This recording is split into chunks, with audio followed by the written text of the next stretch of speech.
Okay, good morning, everybody. It's great to see such a great turnout here on the Bishopstown campus. We're all very, very welcome. Just before we start to just sort of note that in terms of should an alarm go off or anything like that, please exit the door that you came in, out and downstairs in the assembly is outside. This is also being recorded, and so if you're not comfortable with your face possibly being seen, although the cameras will be pretty much up here, but at the start there will be some, so just let Sinead know and we can have stuff redacted. So it's we've people online, and in fact our keynote, Professor Maura Hiney will be joining us. To kick things off, we first of all have the VP for Research and Innovation, so Professor Hugh McGlynn. And as I said, we're a newly established university. I think there's a lot to be said in terms of the designations, say, of faculties and VPs. And while I think Tralee and Cork would have a very strong history and experience in high quality teaching, research is an area which has been growing strength. And I think having a VP for Research and Innovation nails it down in the importance in terms of placing us as a serious place of learning as well as teaching. I should have properly introduced myself. My name is Tom Farley as well, but I'm one of the co-chairs of the Human Research Ethics and Integrity, our Human Research Ethics Committee, along with Keep on your friend. there's some fella interfering with me here. As I, along with my colleague, Dr. Anya de Rushta, we're the two chairs. So before I just call on Hugh, I'm just going to sort of give a quick introduction to our keynote because we'll go straight into Maura. Maura is a professor in UCD's Institute for Discovery. She's a PhD in epizootology. I had to look that one up. I was really impressed with that. With big words like tomorrow, fortnight and marmalade, so I was very impressed. She has extensive experience in the Health Research Board, formerly head of the research office at NUI Galway, has a major role in establishing the National Form and Research Integrity, the chair of the European Academy's Permanent Working Group on Science and Ethics, board member of the World Congress on Research Integrity. So the list goes on, and my eyesight's not as good. But I do really want to give a huge mention and a shout out that just a few days ago, Maura was elected to be a member of the Royal Irish Academy, which in Irish academic circles is a serious big plus there. And might I say, I mean, a heartfelt congratulations to her.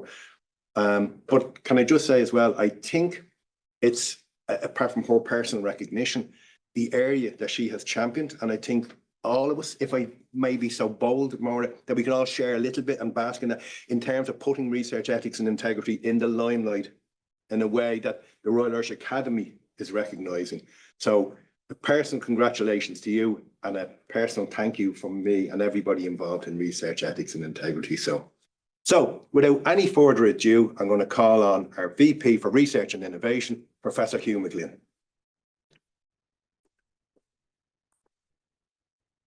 It's maybe hard to follow the CV of Maura after that. That's congratulations. I just changed something really quickly here. So congratulations on the RIA. That's a wonderful achievement.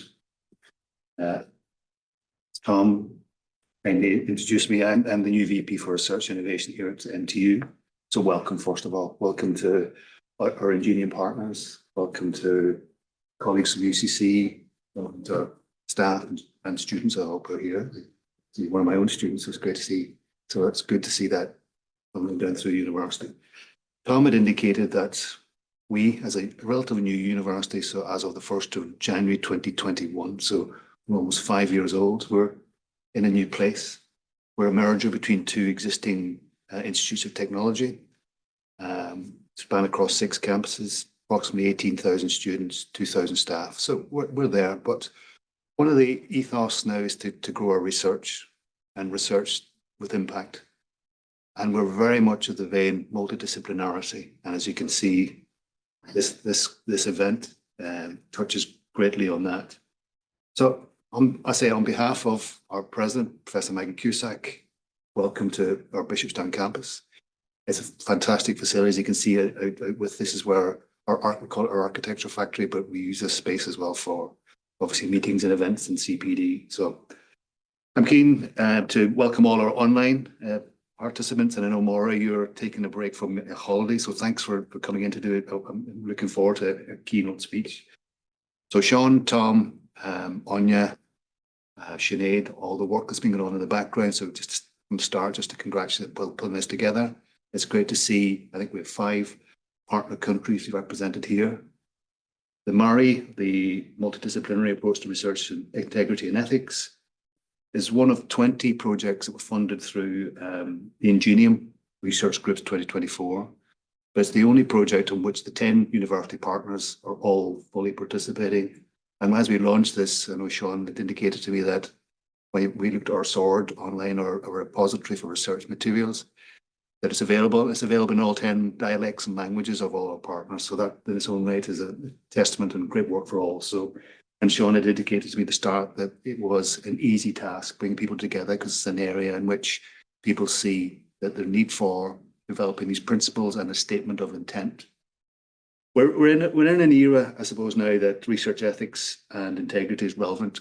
And as I mentioned, that multidisciplinarity approach, as we look to solve global problems, we're pulling together teams from across. And while the STEM, in my own particular area, we may have had kind of an advantage and we've been around doing it a bit longer. It's bringing all together, but we need, I'm going to say, I hope there's no engineers in the room, but engineering won't solve all our problems. Working with the artists and the other communities, it's apologies to the engineers. as a scientist, no, but I always use that as a flippant gesture. We need to work, get new ideas, work with a multidisciplinary team to see a problem from different perspectives. That's the only way we'll solve and address some of the global issues that are addressed through the SDGs. Now, the conduct of research, the integrity, the professionalism, the trust that the public has with research and researchers. So that's an ongoing thing. We're in a world now where the geopolitics are ever changing. We're in a world now where research security and data, how it's handled, how we share information. Obviously, we're part of Impact 2030. We want to ensure that we're as open as possible with our transnational collaborations, but as secure as possible as well. So that research security piece that Seán is leading here and championing at the university is critical. So on behalf of the community involved, the engineers, the mathematicians, informatics, the AI, neuroscience, healthcare, bioethics, applied sociology, all welcome. You're all welcome to be part of this, and we welcome all. As I said, this Munster Statement is a wonderful collaborative venture. It brings across ideas, disciplines, areas, all thoughts, this transnational sharing, collaboration. I don't think we would get very far if we did stuff on our own. So working together, working across a very united European and beyond is where we need to be at. So on behalf of, as I said, the presidents, I just wish to extend the welcome, but also to extend my thanks to Seán, Tom, Anya, Sinead and the team for pulling this together. And I hope, and I'm really looking forward to the keynotes and the presentations today. They should be hugely informative. So again, that's me. I'll hand you back over to Prof. Seán to launch the much more.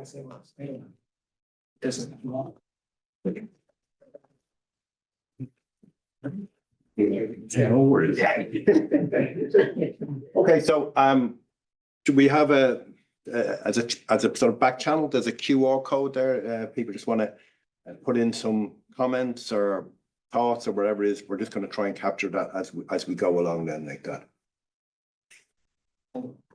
So I'll just hand over now to, with real great pleasure, to Professor Maura Hiney, who's coming in from, whereabouts are you actually, Maura, on holidays? I'm in Capsalou. Excellent. So I think that's very much in keeping with the international theme of the day. Yeah, I'd hate to show you what I'm looking out at, but it just makes you sick. Well, thanks for cheering us up. Okay. Oh, that's great. Sorry, Seán, I was just hopefully this is gonna work. One can never be too sure. Okay, that's not working. So, oh yeah, okay. So Yes. yeah. Hold on a second. I just want to put this into presenter mode. So just switch your screen. So swap display. So you're showing us your presenter view. So swap displays to your left. Is that it? No, you've just knocked yourself off. You were just showing the PowerPoint. Oh, sorry. Because I can see it on my No. screen. Let's see now. Sure. What's happening here? All right, so take your time. I'll Yeah. sing a song just to break the tension, or recite a poem or something. Okay. If you want to reshare it there, if you want to repeat what you did the last time, we can talk. We can see it in this slide and direct you to change the view. Yeah. Okay, I'll do that. Yeah. Want Sorry. to try that? Yeah. And you seem to have just disappeared as well. Oh, butter. Sorry, and I want you big so I can do share.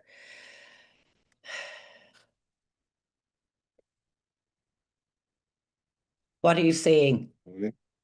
So yeah. So so we can see PowerPoint. So if you just go down to your presenter mode. Present Where you mode, had and that's it. Perfect. that's it. Oh, That's fantastic. it. Excellent. Continue to share. Yeah. You just saved the crowd from my singing, Maura. Okay, I think, well, and then first of all, Tom, I wanted to say that the Royal Irish Academy thing, I absolutely see that as a recognition of how important research integrity is. So it's not really about me, it's actually about a whole big group of people who've been working in this area for many, many years. So I suppose very quickly, and I'm not going to dwell on this because I'm speaking the converted, I really love this quote from Sheila Jessison. There is hardly a step we take in the course of an ordinary day without in some way counting on the wisdom of people we never see, whose names remain hidden, whose judgment is never publicly tested, except in times of crisis or breakdown. Every time we rely on a traffic signal, get on a plane, or give a child medicine, we are relying on the judgment and virtue of anonymous experts. What have they done to deserve our trust? So I completely agree that research integrity, while it might be about the individual or collective behaviours of those who carry out research, finance it, evaluate it, and also the institutions that facilitate the research, very important there. What research integrity does is promotes, and the flip side of that is hampers, the validity or the truth and the trust in research findings and in researchers. So really, you're absolutely right. It is all about trust. We need to be able to trust in the process, that the work is done ethically and with integrity through good research practices. And I think that's something we all strive to do. But we also need to trust in the people who are doing the research. So, can you believe their outputs? Can you rely on their honesty? And can you rely on their integrity? And especially maybe if they are people you don't know that well, such as collaborators in other countries. Can we trust in the outputs? So can you be absolutely sure that what you're seeing as an output from somebody's research is truthful and correct? Trust by the public. I mean, can the public trust that your actions and your behaviours earn their trust? And that is really, really important. And also trust by governments and by industry. So, during COVID, there were many policies made that impacted everybody's lives. They were using evidence generated by researchers. So could those policymakers be confident that in translating your outputs into policy, that they could, you know, that they were getting the best possible information and evidence. And likewise for industry, can they trust that your outputs can actually be translated into products, that there's truth there? But of course, it isn't just about trust, it is also about collaboration, and scientific discovery it's a very connected activity. It's a part of a much bigger ecosystem, an international ecosystem that leverages the intellect of the researchers, know-how of researchers, of industry and so on, the talent of the researchers, which is so important, leverages financial resources. A great deal of that is public funding. So that's something to always keep in mind. And the infrastructures that actually can support discovery from around the world. And that's a quote from the OECD. So collaboration is absolutely vital, and it's really been growing over the last many years. And there's a very nice paper done by Hugh and colleagues who mapped research collaborations across the world between 1980 and 2019. And I thought that their results were really interesting. For example, the number of international collaborative papers has gone up from, you know, a very modest 3% in 1980 up to 24.7% of all publications by 2018. And also industry collaboration has been increasing. Now, there was a little bit of a blip at one stage there around when there was the downturn in the economy and so on, but it's still a lot higher than it used to be. But also, interestingly, I think, the number of authors on papers has steadily risen over time, which really, you know, is challenging for collaborations. The number of institutions that are actually in a paper, so you could have several authors from the same institution, but the number of institutions that in a collaborative paper is going up, as are the number of regions in the world. So, you know, if you think of the continents, that has been increasing. Maybe not as steadily as others, but it has been increasing. So how then is collaboration faring when it comes to research integrity and misconduct case, unfortunately, a failure of research integrity, if you like. There was a really nice scoping review done by Anna Armand and colleagues, where they looked at all of the literature around research ethics and research integrity cases that had actually been published, or about which there had been information written, and they broke those up, the reasons why something might have come to the attention of a misconduct committee. They broke that into domains. And what they found was, unfortunately, that a lot of the misconducts did fall under the domain of collaboration. So, for example, you know, using unpublished ideas from others within the collaboration without their permission, reviewing your own papers in a collaboration, for example, leaving out a contributor, a collaborator who deserves to be an author, etc., etc. But I mean, the reality is that in collaboration, we're all doing research. So essentially, all of these behaviors could be associated with collaboration. So how do we make that better, if you like? Well, policy is, I suppose, the big way we go at it. So the European Code of Conduct for Research Integrity, which was first published back in 2000, but there was a very substantial revision done in 2017, and we revised it again in 2023. It points out that there are really 4 principles. Now, there are other principles that different disciplines might need to use, but there are 4 principles that kind of follow the trajectory of research, and that, you know, we need to adhere to these. We need to keep these always in the back of the mind. There is the principle of honesty. I think that speaks for itself, but it's also honesty about how you've designed your experiments, how whether or not you really have the expertise and you need to get other people in, so that, you know, honesty about how you're going to do the methodologies. Do you know how to do those methodologies? Do you need training, etc.? Because that leads on then to reliability. So is the work you're doing reliable, and will it ultimately be either reproducible or can it be replicated?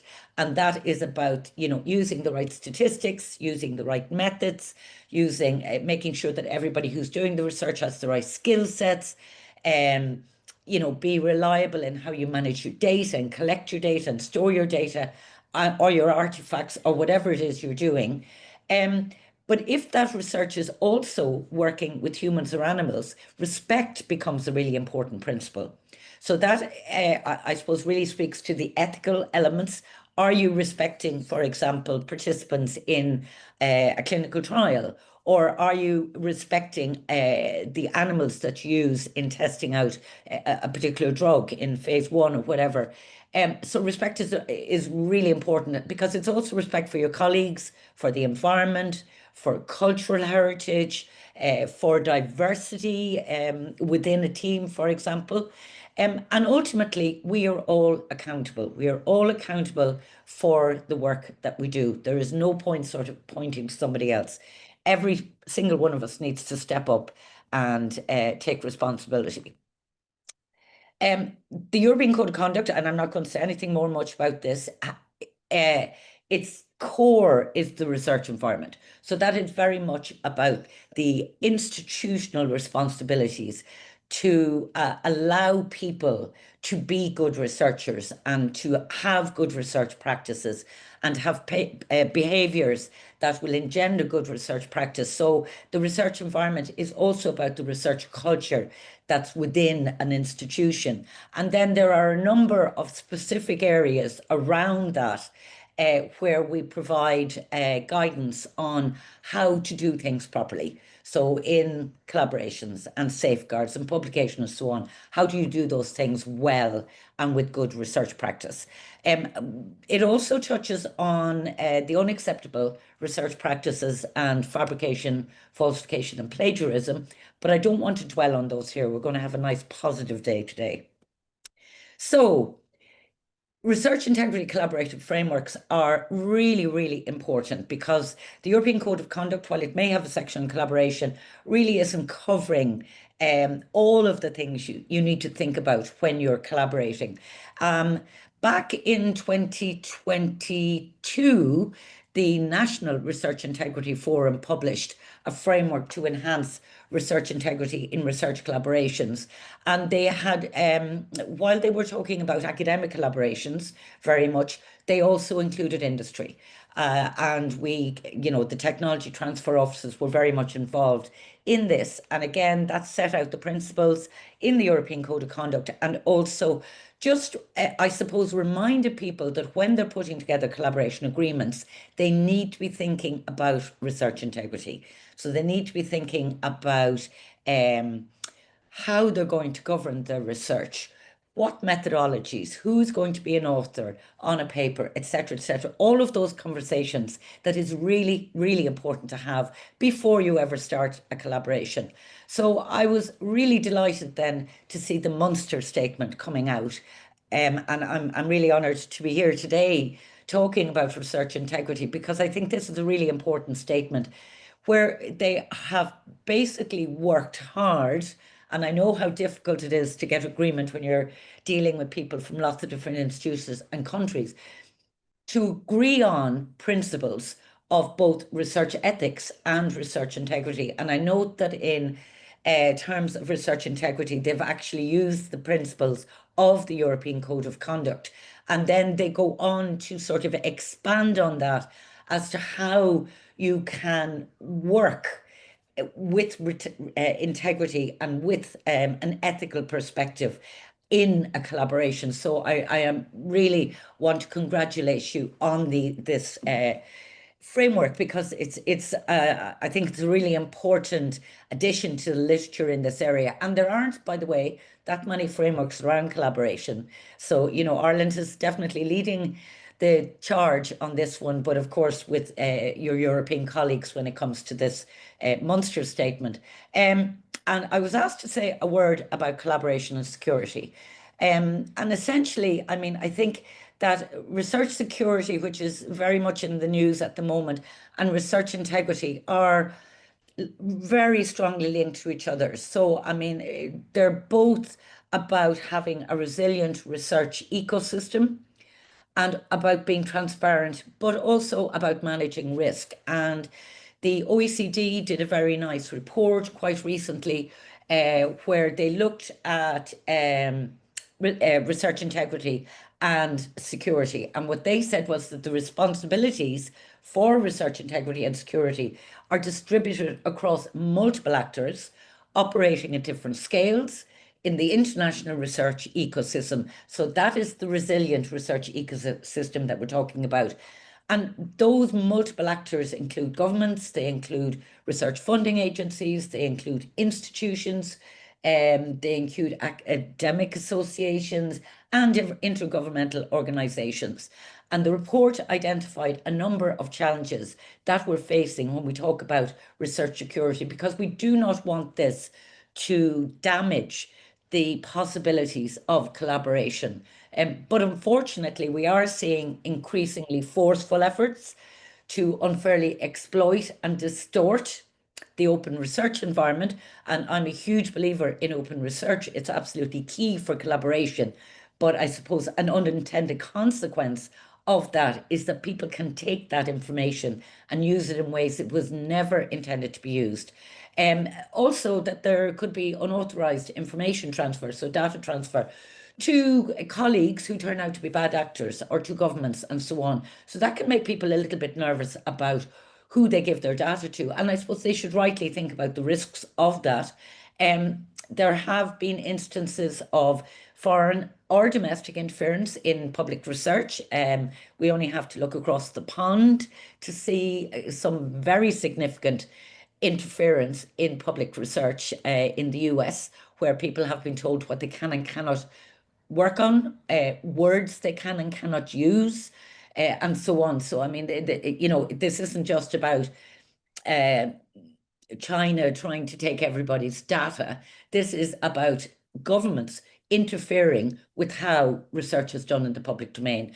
And obviously that kind of leads into geopolitical considerations that will influence collaboration and information sharing. So you need, some countries would be considered to be higher risk. So in thinking about a collaboration, you do have to take into account the geopolitical situation in those countries. But wouldn't it be just awful if that stopped collaborations in their tracks? And knowledge security, that sort of, sorry, I'm just trying to get rid of a yoke that's on my screen there,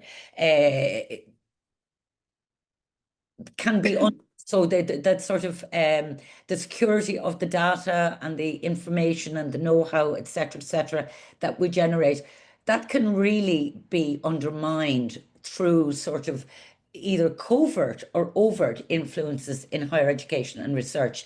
And that then has a direct effect on academic freedom.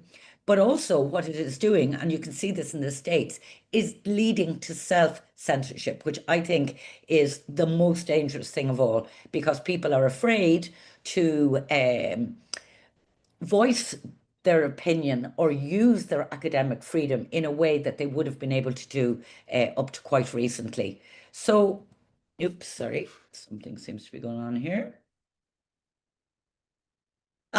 There we go. So, I suppose the point I'm trying to make here is that strong research integrity and sticking to the principles and practices of strong research integrity really strengthens collaborations. There was a very nice little piece done by Science Europe a number of years back where they set out why research integrity was so important and what it does for research. And I'm not going to read these out because they're all sort of very familiar to you, I think, around reputation and economic advancement and avoiding waste and getting public confidence, and very importantly, preserving the research record. And in some ways, I think research integrity is almost always about preserving the research record in some way. Science Europe revisited this very recently because they thought, hold on a second, there are other things happening here. So they were saying it also, research integrity also underpins research quality. So you gotta know that the research was done well with the best of intentions, but also with the best of methodologies and analysis, etc., etc. And it does give us a way of thinking about new challenges and new opportunities, especially in things like AI, in some of the med techs, the newer med techs, in virtual reality technologies, etc., etc. So it allows us to kind of navigate these new challenges, and it does act as a frame for good research at every step of the research life cycle. So research integrity is not just about doing the stuff well in the lab, it's also about disseminating, public consultation with policymakers, how you actually push your information out into the world. That is also part of research integrity. And hopefully it helps to foster a healthy research culture and ultimately an attractive working environment, because, you know, who wants to work in a toxic environment? So if you know and you're confident that there is a strong positive research culture, that there's strong support for good research practices within an institution, I think that that makes it a much more attractive environment for you to work in, and you become much more attractive in terms of your collaboration partners outside of your institution. So I'm going to leave it there because it was short, 15 minutes, but I think alone we can do so little, but together we can do so much. So I would really like to congratulate the authors of the Munster Statement. I think it's a lovely statement, and as I say, it's a really important contributor to the canon that's out there, which is very small at the moment. And I hope that it has a huge amount of uptake. I'm sure you've lots of dissemination plans, which I'm dying to hear about. So thank you very much.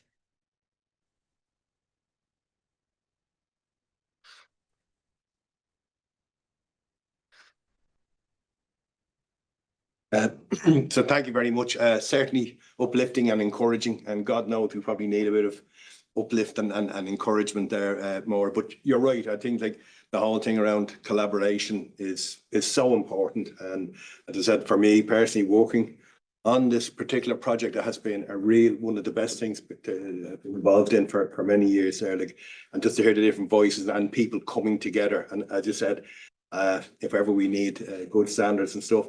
If you wouldn't mind, you might invite some people for questions there. So if people are happy, so I'm going to call on Seán has a question, or anybody else would like to put Seán first. Yeah. No, I think there's no other question. It was just, I suppose, more when it comes to the Munster Statement, it was heavily guided by the European Code of Conduct. So, I mean, that document in itself was very much leading the way. And I suppose any tips for how you got that embedded across, I mean, and used so much across Europe, that, because ultimately, I mean, that's something that we're trying to replicate here within INGENIUM, to kind of have this Munster Statement and see, look, how does it become embedded across the 10 universities? I mean, it's great to have today, and hopefully, and we'll try to promote it as much as possible. But what about in a year's time? Any tips to how do we have the Munster Statement still being mentioned? Yeah, well, I think the thing about the European Code of Conduct was that it addressed a gap for a start. There were a gazillion code of conducts kicking around, but there was no sort of high-level harmonizing document to allow people then to go off and develop something locally. So it addressed a gap, and I suppose we were incredibly lucky as well in that it addressed a gap at a time when the European Commission were looking around for something like this, because they were really starting to take research integrity very seriously, and they wanted to bake it in to their grant agreements. But as I say, they're, you know, other than making up some sort of code themselves, they didn't really have a way to do that. And then the European Code came along, and the Commission were actually one of the people we were consulted as part of our stakeholder consultation. So they were really delighted with that. And I suppose that pushed it out to individual institutions who were getting money from the European Commission.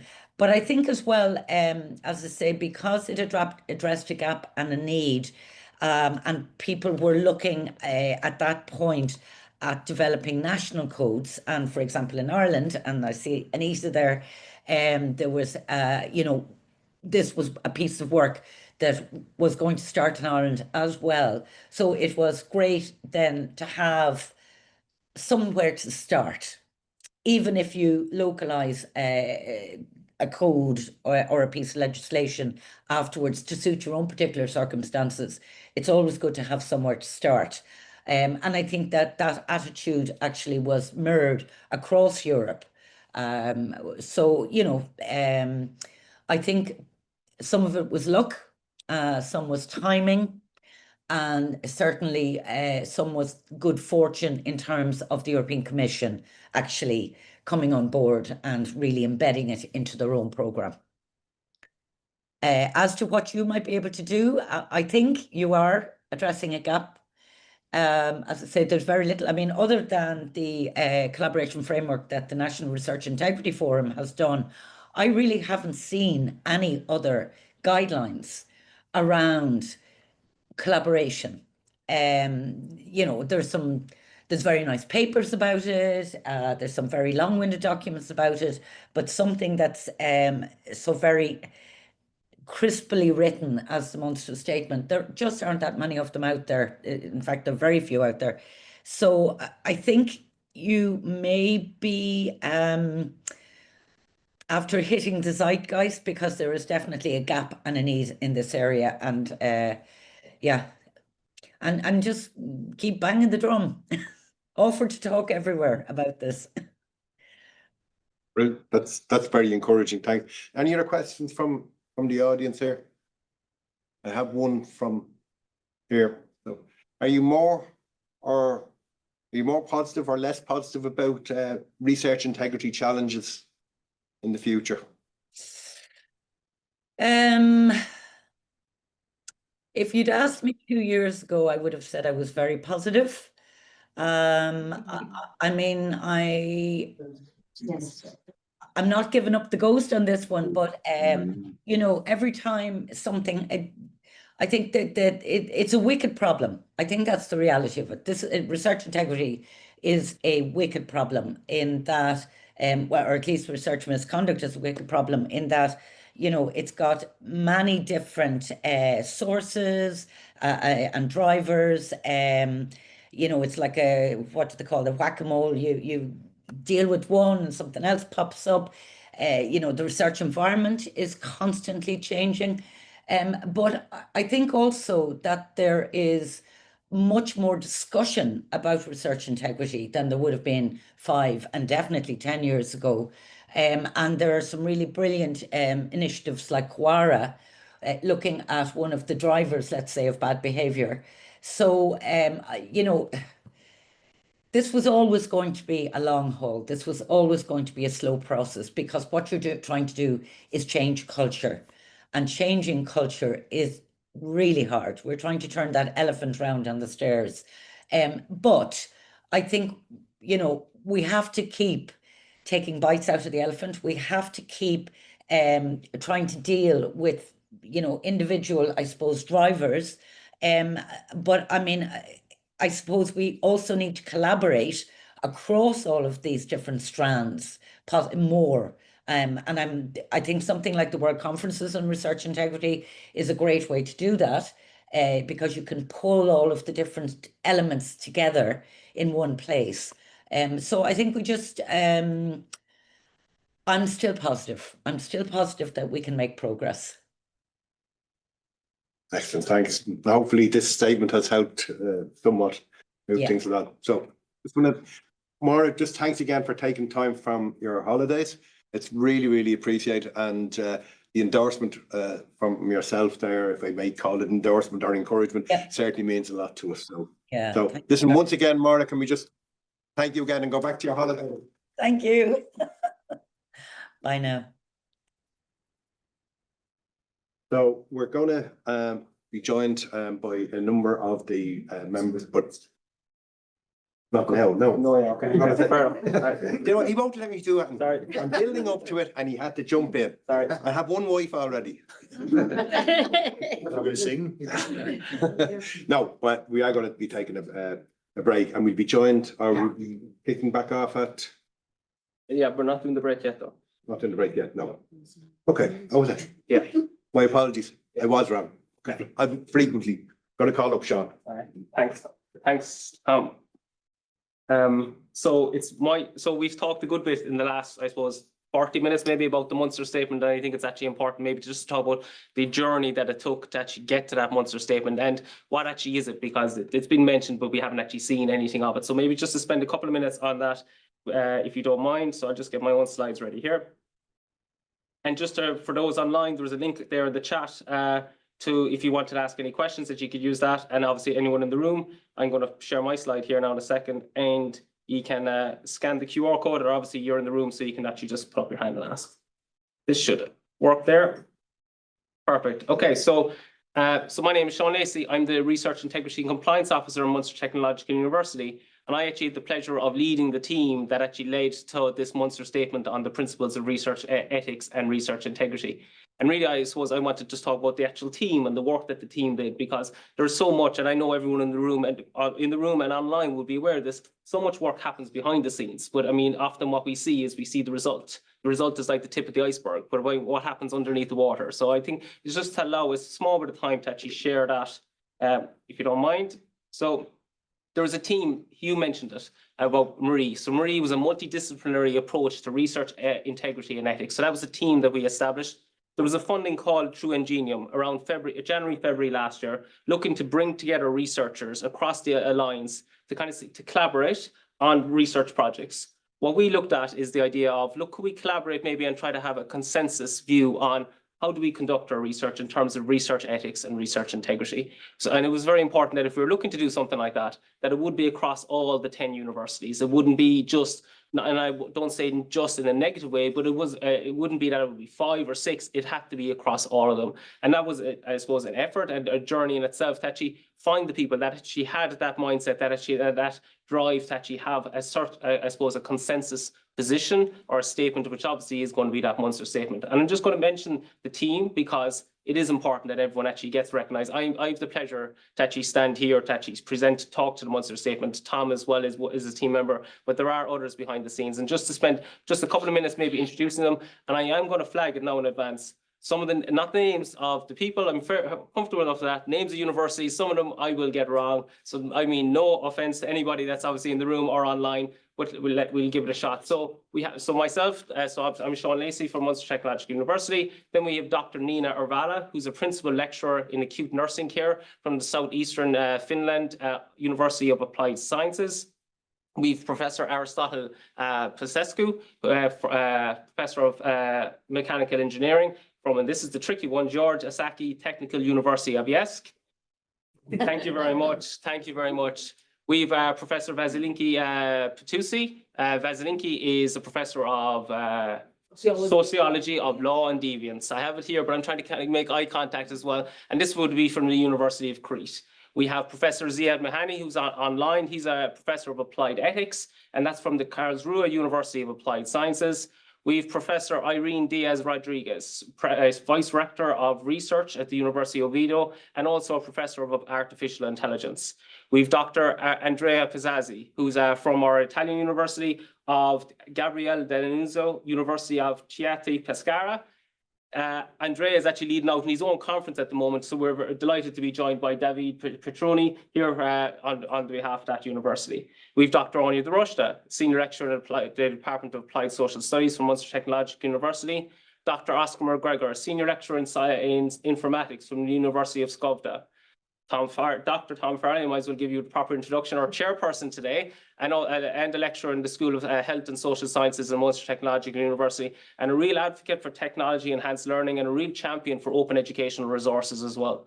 We've Professor Alexandra Vodin-Chernarova, apologies now for the mispronunciation there, Professor of Public Health and the Head of the Department of Bioethics in the University, or the Medical University in Sofia. And finally, but not no way least, Dr. Virginie Beaucouson, who is the International Relations Vice President in the University de Rouen, Normandy. So you can see here, and I thought it was important that you say this because when you see this, it is multidisciplinary. And what we felt when it came to trying to have a statement, it wasn't to be a statement that would actually work in engineering or a statement that would work in the sciences. It was to be a statement that would work across all disciplines. And I think when you look at the team here, you can kind of get that feel that it is multidisciplinary. So what was the journey? And I won't keep this, I suppose, break it down bit by bit. But we all came together. So we formed this team. We put together an application in March. We were found in March last year. We found out then in June that we were successful. Dr. Francesca Ferri, the director of the INGENIUM Research School, would have let us know there, and massive champion of our work, which is great. Francesca couldn't join us today, but does send her apologies. She's very supportive of this statement. There's the 10 days of INGENIUM happening at the moment as well. So there's a lot of competing factors. So, but it is the INGENIUM Research School are very supportive of the work. But we came together, and we ended up finding out in June that we were successful. So that was great. So, you know, when you put together an application, you have all these ideas, and then you're successful. You're like, right, now we need to follow through now. Okay, so we need to follow through now, right? So the first thing that we wanted to do is obviously we wanted to put together a Munster statement. We didn't necessarily know who would be the Munster statement at the time, but it was to be a statement is what we wanted to work on.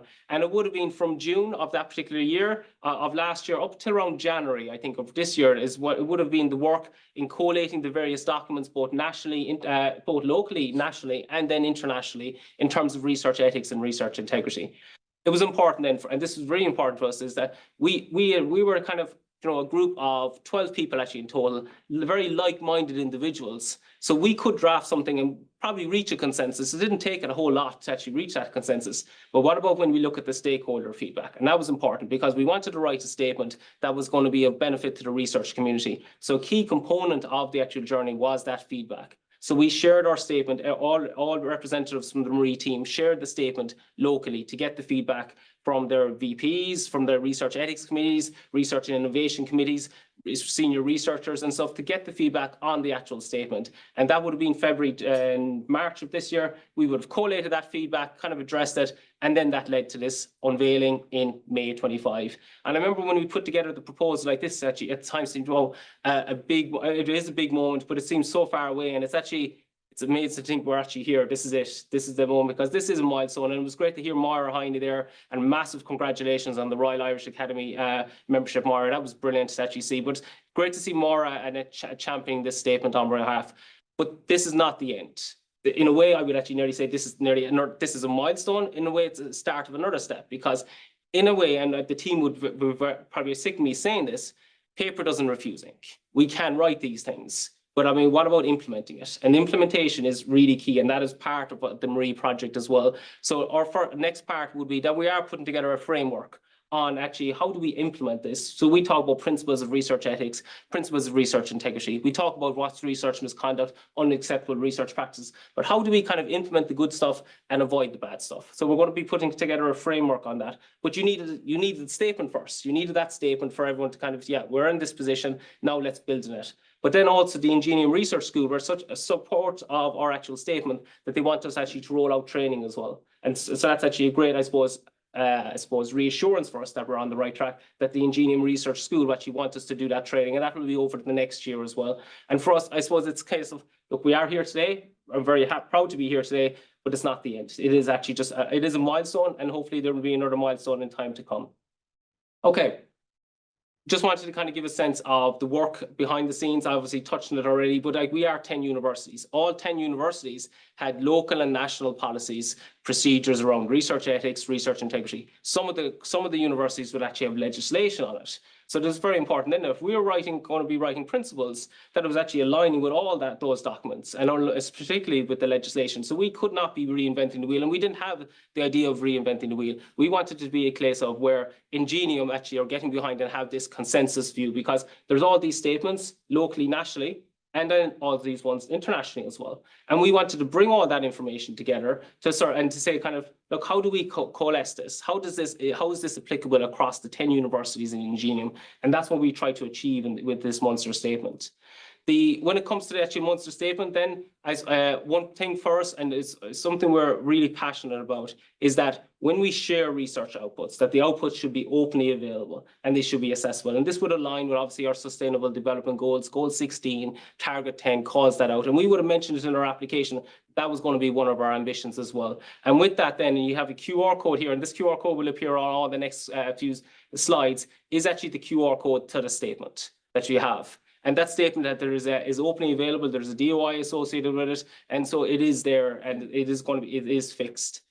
But with the terms of accessible, we didn't want the statement just to be in English, because we're talking about a university where there's 10 languages, a European university where there's 10 languages. So it was very important to us that we actually had the documents or the statement in its various dialects. So we have Bulgarian, we have French, Spanish, German, Finnish, Swedish, Greek, Romanian, Italian, and then English.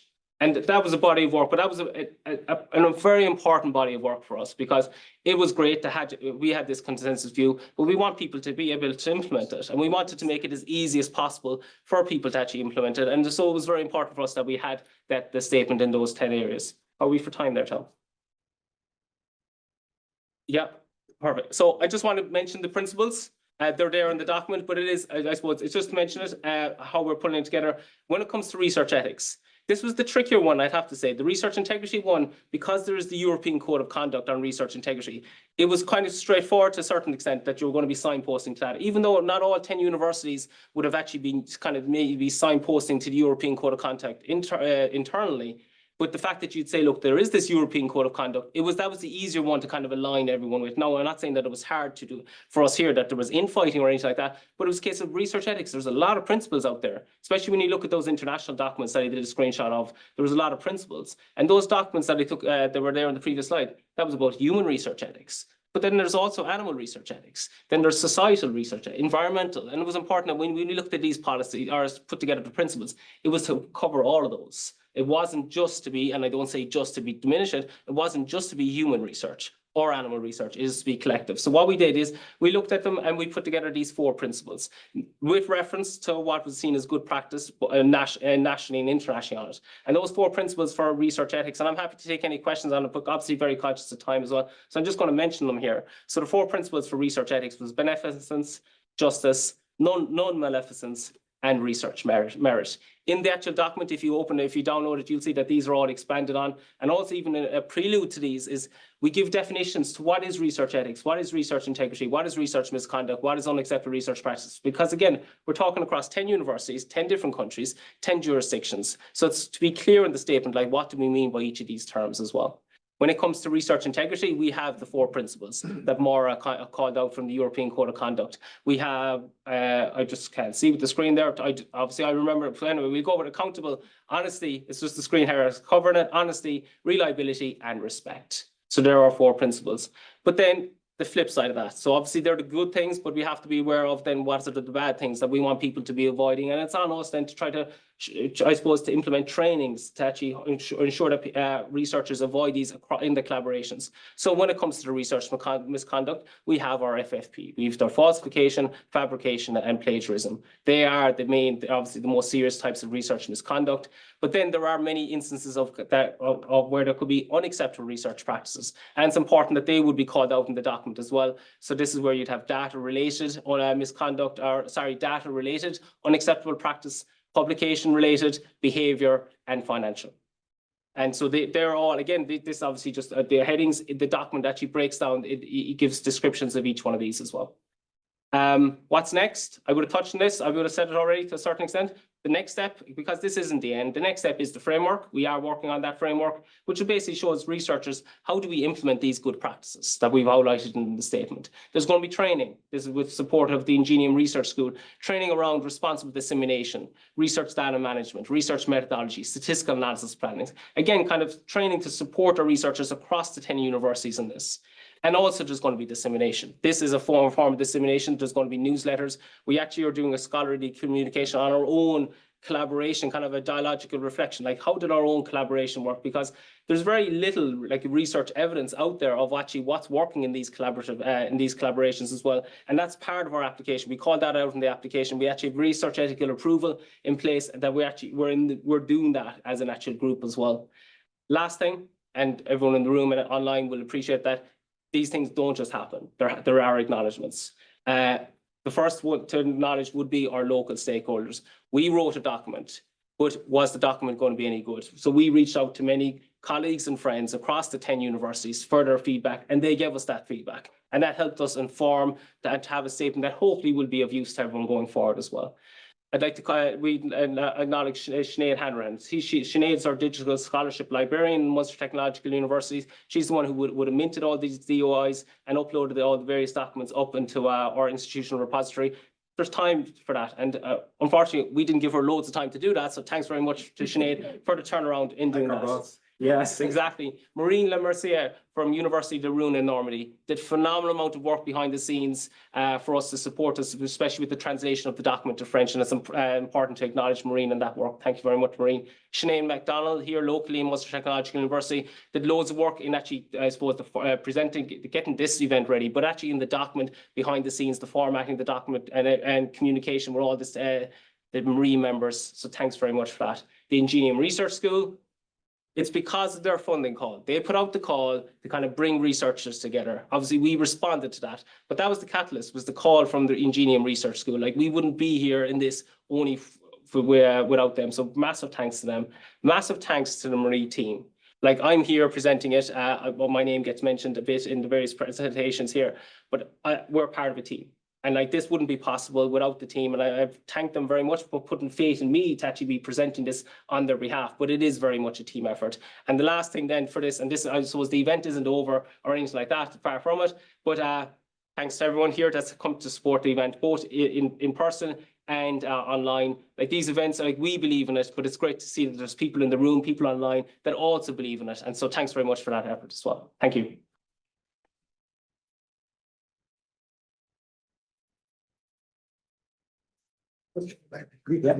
Yeah, perfect. Good. Any questions? Yeah, perfect. I just need to add a little bit on this acknowledgements at the end. Perfect, absolutely. Yeah, we'd like to thank Seán, Lacey for doing all this.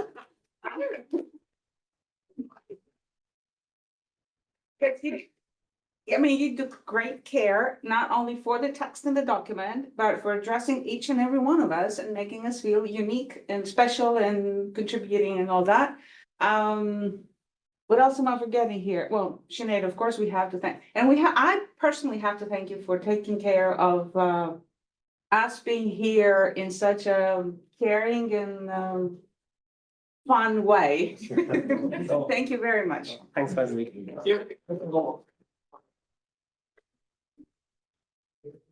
So we're going to, we're going to take a break now just for the half an hour. So that's the end of the first part of this, which is the launch of the statement. We've 3 very good presentations afterwards. So Oskar has got Oskar MacGregor, who, Oskar MacGregor from the University of Skövde is actually going to talk about, look, this is not just another guideline document. There's actually a purpose to this. So that's a nice, interesting, nice short talk on that.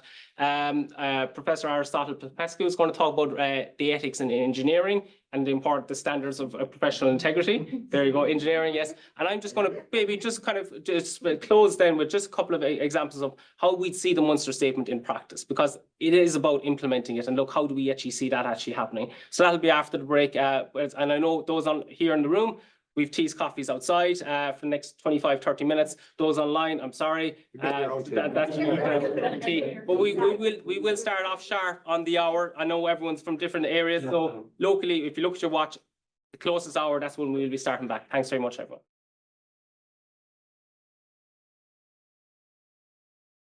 Good afternoon. Hopefully you've all been fed and watered. Once again, thanks for being here and being online.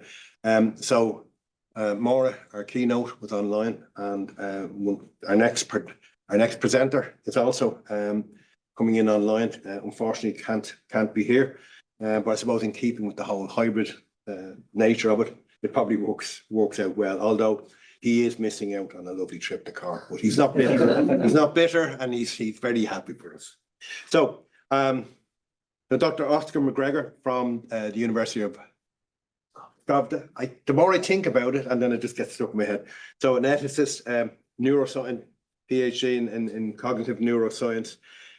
He's so as I said, like a huge expert and in ethics and integrity and research, and he really has, and he's also a reviewer with the EU Commission, so he brings a great wealth of expertise, insight and experience. So without any further ado, I'll now hand over to you, Oskar, and next time you're in Cork, I will buy you a pint. Excellent. Thank you very much, Tom. Before you leave the computer, I should say that there is some further ado because I don't seem to be able to share my slides at the moment because share is not turned on. So yeah, should be okay now. Excellent. Yes, it is. And please give me can everybody see that? Does that show up okay? Yes, perfect. Beautiful picture. Excellent. All right. Thank you. So thank you very much, Tom. In fact, thank you, everybody. It's I'm really sort of sad that I wasn't able to attend. In my case, it has to do with children and the lack of available. I mean, I was thinking of bringing them along, but it wound up being a big, costly affair, sort of. I couldn't get INGENIUM to pay to bring my kids along to the conference. So. Hence why I'm joining in the hybrid fashion. But as Seán has said before, I very much, we're looking forward to the possibility of this continuing. So I will certainly, I do expect to show up there at some point, not least for the pint then. That sounds excellent, Tom. I'm going to talk very briefly here just about the Munster Statement, a bit about the kind of ethical, historical context of research ethics and research integrity, and about how this constitutes a pretty substantive contribution to the way that this plays out in practice. Now, I don't know if you're all like me, but I tend to find that there's a lot of personal, how should we say, policy and guideline fatigue. So there's many situations where we feel like, oh, here's yet another set of guidelines, here's yet another policy about something, which realistically, most people aren't going to have time to read. Now, it might be easy sort of at first glance to think the Munster Statement falls into this. I believe it does not, and that's what I'm going to be talking about. Now, before I talk about that, I'm going to say a little bit about why we have guidelines in relation to research ethics and research integrity in general. And I think this is something which is often not really appreciated or touched on sufficiently. To many practicing researchers, a lot of the rules and regulations we have around research ethics and research integrity can feel a bit like mostly just bureaucratic administrative paperwork without much of an appreciation for why we have these things in place. And even if you kind of in the abstract can appreciate that we have it in order to, let's say, because of the importance of protecting personal information or similar, I think that there's a need to emphasize that throughout history, there's been a lot of bad examples. So what's been done in the name of scientific research has amounted to a number of scandals and outright atrocities. We have everything from horrible testing being done on human participants in prison camps by the Nazis, for instance, all the way up to more recently and more on the research integrity side of things, perhaps, numerous famous researchers completely fabricating, making up their results in order to make a splash within the world of research, essentially perverting the intended course of the way that research is supposed to function in order to gain access to the social goods of funding, opportunities for positions, prestige, some modicum level of power, nothing compared to what the politicians have, but still within our world, it amounts to sort of a substantial potential win.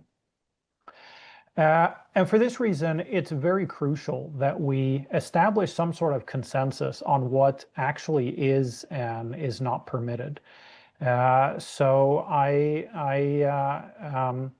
think that this is a point, as I said, which is oftentimes not really taken sufficiently into account.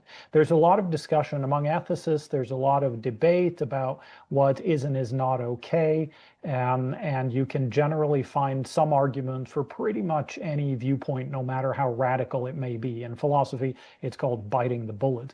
But within the practice of research over the years, mostly as a counter reaction to a number of these larger atrocities and scandals, we have slowly and painstakingly built up a kind of consensus on what the research community thinks is and is not acceptable. So this is where we get the guidelines from. And for these reasons, therefore, we have a number of different guidelines and various different fora where these sorts of things are discussed. So everybody's familiar with the Helsinki Declaration. In the case of, well, already today from Maura, for instance, you've heard a lot about the All-European Academics, the Code of Conduct. We have things like the Committee on Publication Ethics, COPE. I believe Maura mentioned COARA, the Coalition on something about research assessment. I don't remember what the middle A is for. Anyway, there's a lot of documentation. There's a lot of people working on these sorts of questions, right?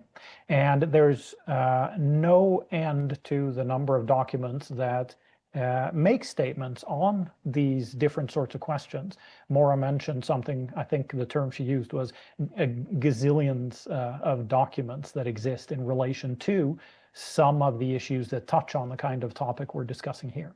So given all of that, given the pre-existence of all these various different sets of policies and guidelines, why make another one, right?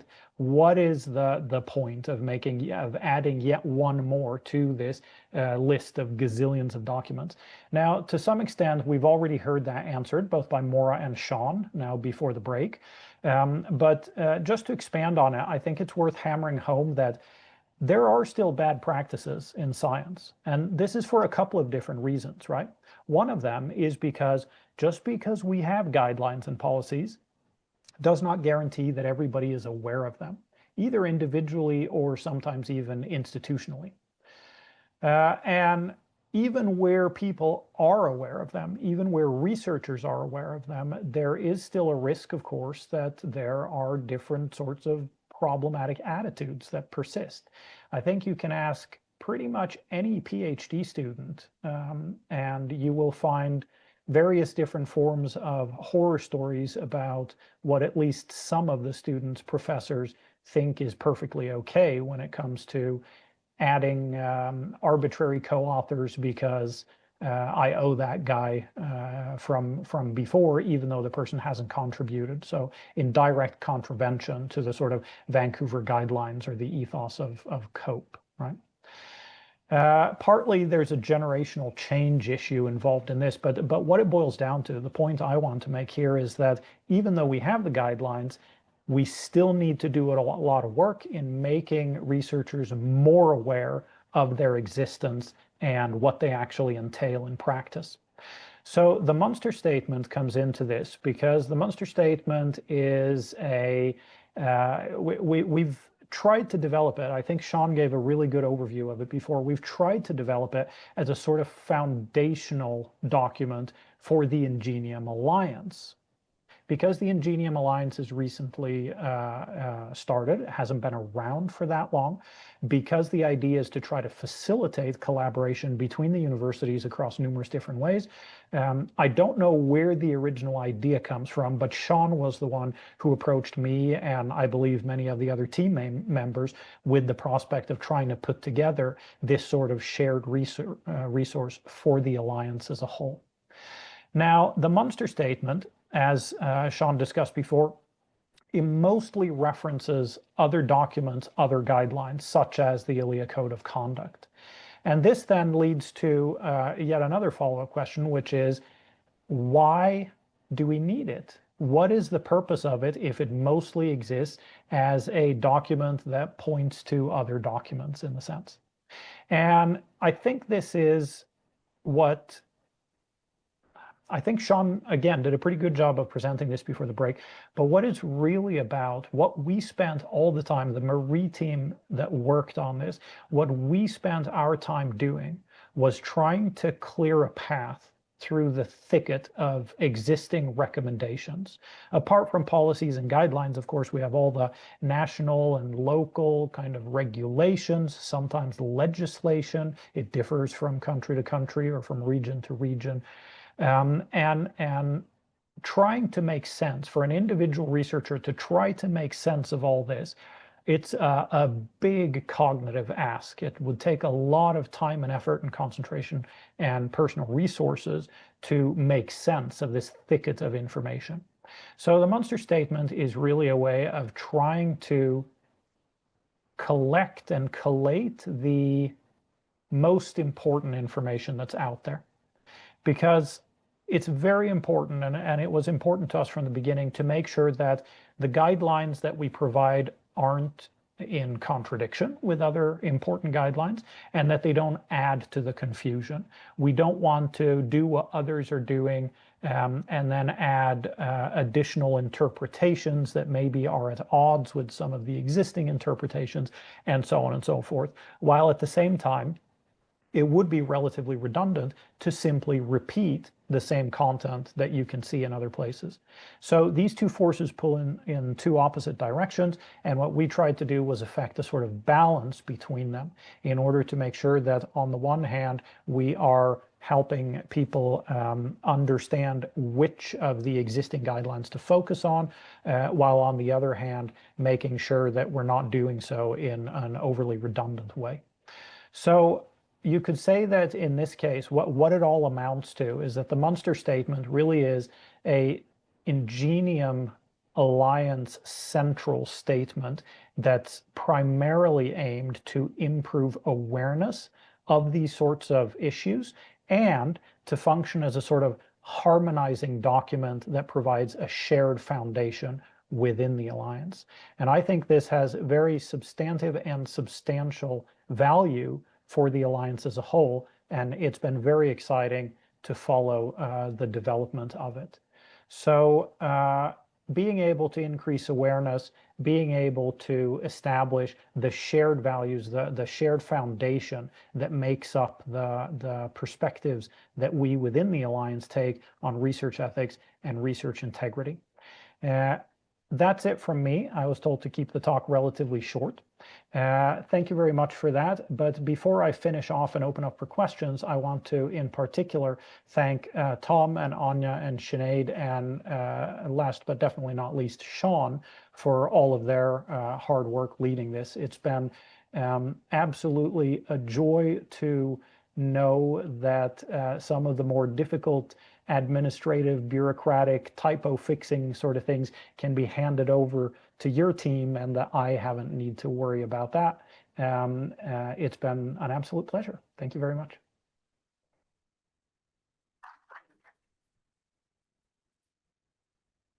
Thank you very much, Oskar. And I think you've made a very cogent argument about why we do need guidelines. And as Maura alluded to earlier on, that I suppose we're certainly, academia is under pressure from a range of places and people. So I think that's certainly an issue. Does anybody have a question for Oskar himself? Seán? Only that, Oskar, I happened to spot your question in Slido there that we missed. So maybe I was thinking, look, let's turn that on you. Okay. So you asked, well, what do you think? You know, so how do you see ethics more as a broader area that includes research integrity, or itself a subset of research integrity? Or is that very unfair? No, absolutely not. I ask because, not because I think there is a right answer, but rather that I'm aware that there's a lot of room for interpretation here. So I do think one of the sort of fun behind the scenes stories I could share about the development of the Munster Statement is the fact that the project is named Marie. So it's the Multidisciplinary Approach for Research Integrity and Ethics, and that puts research integrity first. But then at some point in the development of the document, I think it was mostly my fault, we switched it so that research ethics is always the leading term in the formulations within the document itself. So research ethics comes first and then research integrity. And this is because there is a notion in which research ethics is the broader, more kind of all-encompassing element, of which research integrity is a subcomponent. But I also recognize, and this is kind of what I was getting at with my question to Maura, not because I was trying to catch her out or because I was interested in arguing an opposite viewpoint, but just because, as I said, I'm aware that there's a range of feasible, reasonable interpretations on this, that sometimes research ethics is seen a little bit more formally as a subset to research integrity that has to do with like ethical approval and the specific rules and regulations that exist. So either one could be a subset of the other depending on how you're interpreting the terms, yeah. So I was more interested in her take, and by extension, maybe perhaps getting an insight into how ALLEA looks at these things, since they specifically talk about research integrity rather than research ethics. And not least because, as you mentioned, Seán, because research ethics is there isn't really a simple foundational document for research ethics in the same way that we can point to the ALLEA Code of Conduct when it comes to research integrity. So there was a bit of work on trying to find a meaningful representation of the consensus when it came to establishing these 4 principles of research ethics that we identified. And I just think maybe just as a background, I fully agree everything Oskar said there. And I think what we found in some countries in the INGENIUM Alliance is that there is more of an emphasis around research ethics, and then maybe not as much in research integrity, not ignoring it or anything like that, but it was just how things in legislation, like research ethics is called out in some countries as in legislation, while research integrity isn't. So it's kind of, you can kind of see, look, why ethics would kind of maybe come first before integrity in some countries. But we felt then that we weren't looking at research ethics and research integrity as being in competition with each other. We kind of said, look, they're both equally important. So we said, let's, with the statement, we're not looking at ethics being an integrity, a subset of integrity, or vice versa. We said that there's room for both because they both actually have a place in research. And so that's why we ended up with them with the title of research ethics and integrity, as in the statement document. So, yeah. As Seán sort of in his presentation before the break talked about, the ethics was a bit more nebulous to capture. I think research integrity seems to be nailed down a little bit more. But I suppose sometimes if something is a bit grayer, is a bit more fluid, I think there's a temptation sometimes not to nail it down. And I think that was the important thing, that actually, just because in many ways, because it's more tricky to nail down, I think it was important to actually sort of articulate it. I think in some ways ethics sort of exists as a concept here, but to actually say what does ethics look like, it's not always easy. And so as I said, like, once again, at the risk of sort of patting ourselves on the back, and I know there's lots of great projects from INGENIUM. I think Michael was saying 20 projects is there in INGENIUM, but I mean, there's a whole range of projects. I was just saying to Seán and yourself, sorry, before that, I know this is research ethics and integrity, but for me, it goes beyond that. It should become part of the thinking about everything that INGENIUM does. There's lots of programs, lots of master's programs, joint masters, joint degrees, in which these principles should be embedded. Yeah, and that's something that is selling it, but that's a really tangible output for us there, as I said. So if we are doing an INGENIUM degree, it's underpinned by INGENIUM principles like that. Yeah, and I just think just going back to the ethics one, that being the one that we spent most time on, and I think the reason for that is, and like when you talk about research ethics, like when you talk about human research ethics, your principles there could be a bit more to go down a different route in more detail than your, say, animal research ethics. Like if you're talking about animal research ethics, 3 hours straight away. And we said, look, we can't go down that route for this actual statement. So we tried to look at the principles as being broad that will actually cover each kind of discipline or topic to a certain extent. But then if your research was going to be an animal research, that you'd start maybe with these 4 principles, but then you'd have to add on a couple more, because animal research, as an example, the 3 R's is very clear, like that is one of the principles. But that's something that we're hoping then that we outline in a framework document.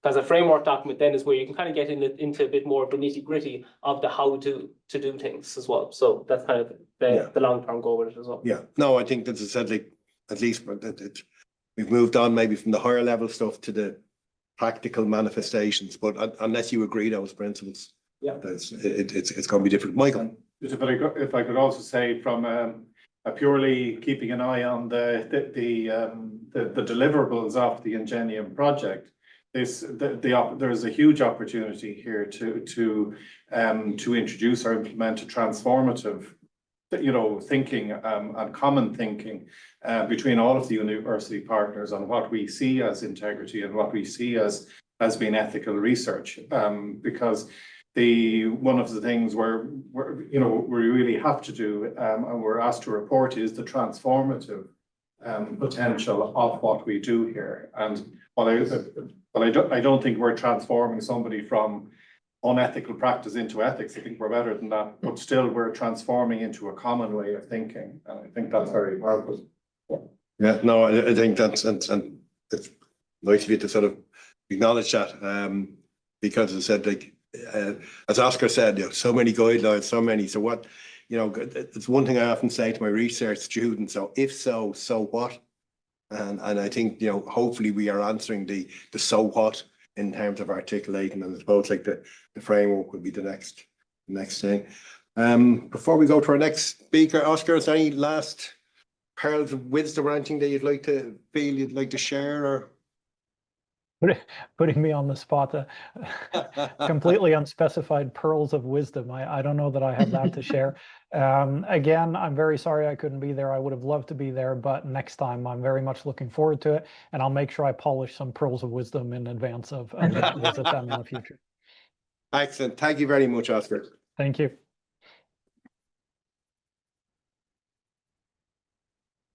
So, yep. Okay. So keeping the interdisciplinary nature, we've gone from neuroscience now to Professor McGlynn's favorite subject, engineering, but we're delighted to have here in the room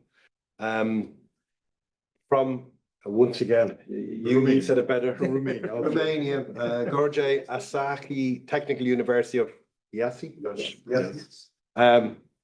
So with an absolutely fabulous first name, Professor Aristotle POPESCU.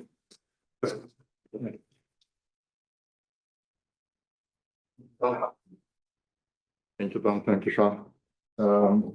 Ladies and gentlemen, welcome to the class of engineering ethics and integrity. Actually, this is what I'm teaching to my students, to my master's degree students. And I'm trying to not to lecture you about these things, because you've been through all this material before. But I would like to shed some light on what Hugh was telling before. Engineers are the bad part of the of the research spectrum. Actually, it's a tough thing to teach from an engineer perspective.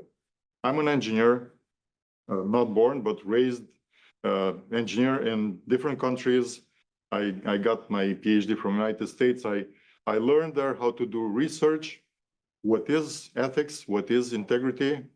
I'm trying to transpose what I've learned in various countries, as I said, into words for my students. Not pearls of wisdom, but at least something that they have the guides for. The very first class I teach in ethics is about the history of ethics. And actually it goes back to, as you said, a very famous name in antique philosophy, Aristotle.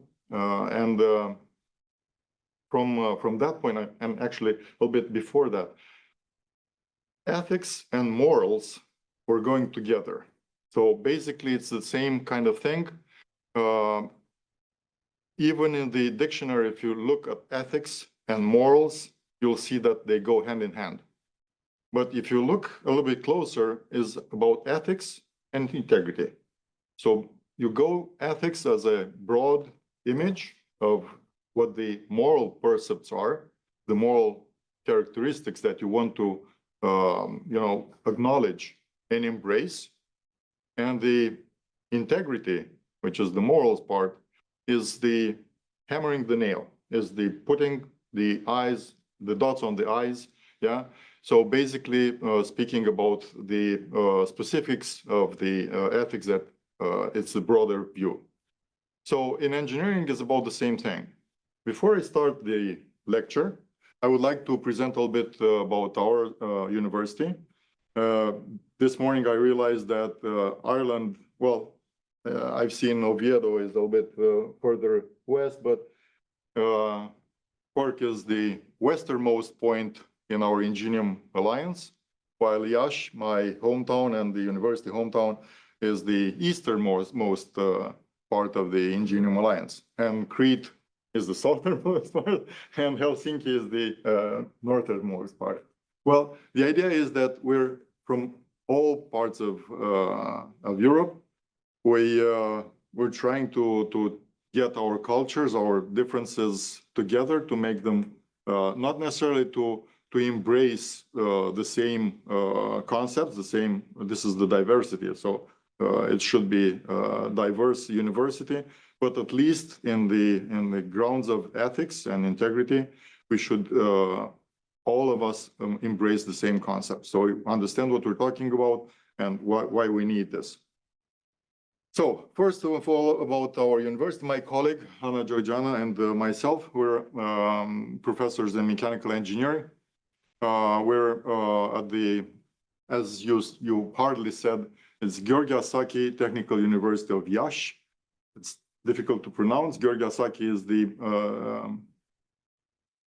engineer, let's say, that 200 years ago put the foundation of our university. So it's not a very old university, but not a young one also. We're located in Iaşi, which is, oh, it does work or not? Yeah, I know. It doesn't work. Okay. Okay, so it's located in the northeastern part. Okay, it works on this? Yeah. Okay. Oh, okay, got it. No, it doesn't work on the. The highlighted thing, is it? Yeah, no, it doesn't work on the screen. Anyway, it's in the northeastern part of Moldova, of Romania, actually, close to, let's say, a hot area nowadays. We don't like it, but this is how it is. But the thing is, as a county, it's a pretty well populated county, Iaşi,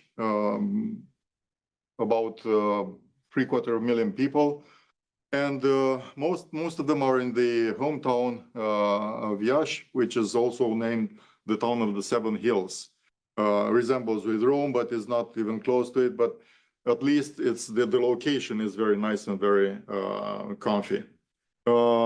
It's not a very old town compared to what I've seen around here the last yesterday, actually, but still 15th century. But it's the second largest university center in Romania. Actually, we have about 75,000 students grouped in 5 public and 7 private universities in Iaşi.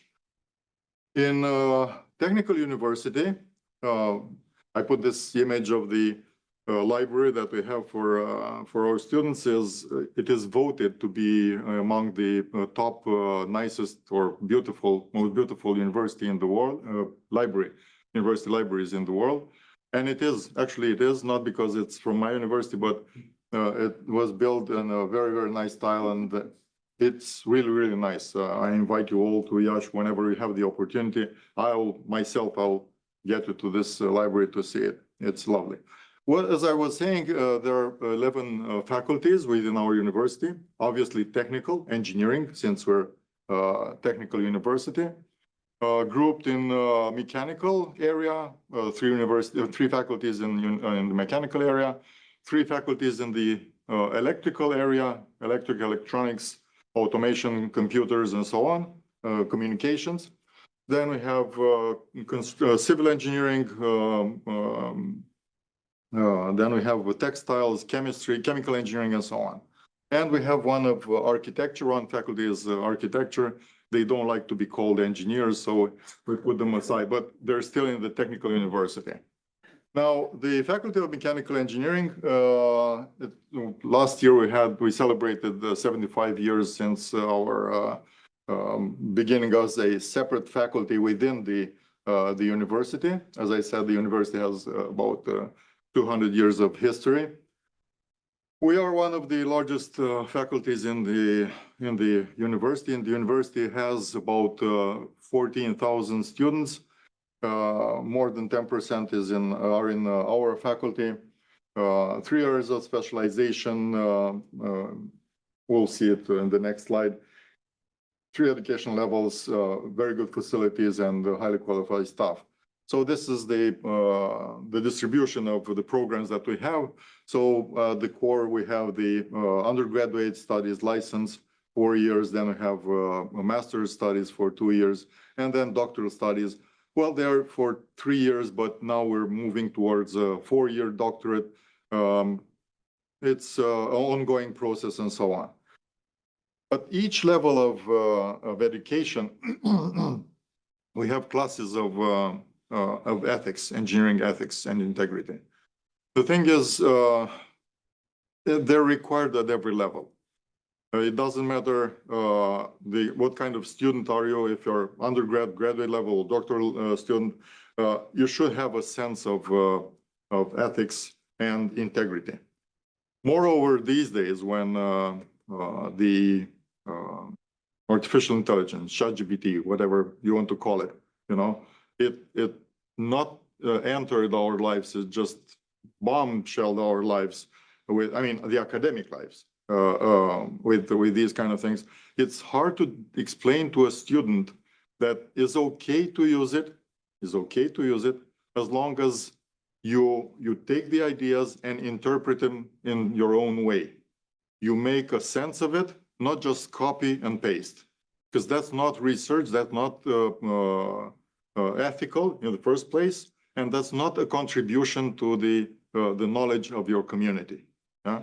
So basically, to just copy some ideas and present them as they are is not something that is going to contribute to our society to move forward. So we're struggling to do this from the level of undergrad students all the way to doctoral students. Each of them, as presented before, are encountering different type of ethical or integrity characteristics. So we have to make sure that we understand what we do, we understand what we're trying to explain to them, to send it across to them, and then make sure that what they do is okay. And sometimes the students bluntly ask me, how do I avoid plagiarism? No, that's not the thing. You don't want to avoid being caught, because this is what they think. How do I do to avoid this? No, you have to think what to do not to plagiarize. Yeah, what is the ethical thing to do not to plagiarize? And I tell them from the beginning the same thing. Think of your contribution towards what's your posterity, not what's coming after you. It's not something that is you're going to benefit from it. You're going to get your degree, but mostly you're going to get your degree anyway. But think of what goes beyond that, what goes beyond your degree, what is left for you, the next generation to encounter. Okay, is it beneficial for them or not? If it's not, it's just junk. You can throw it away. It's just a piece of paper for you to put it on the wall. Now, let's move on a little bit because I know the time is limited.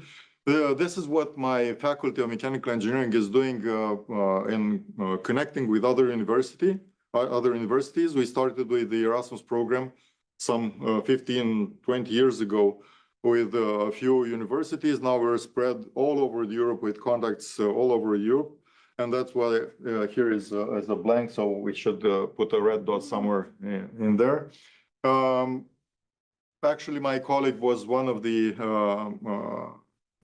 students that benefited from these exchange programs, and now she is trying to show other students or oncoming students what's the benefits of the Erasmus.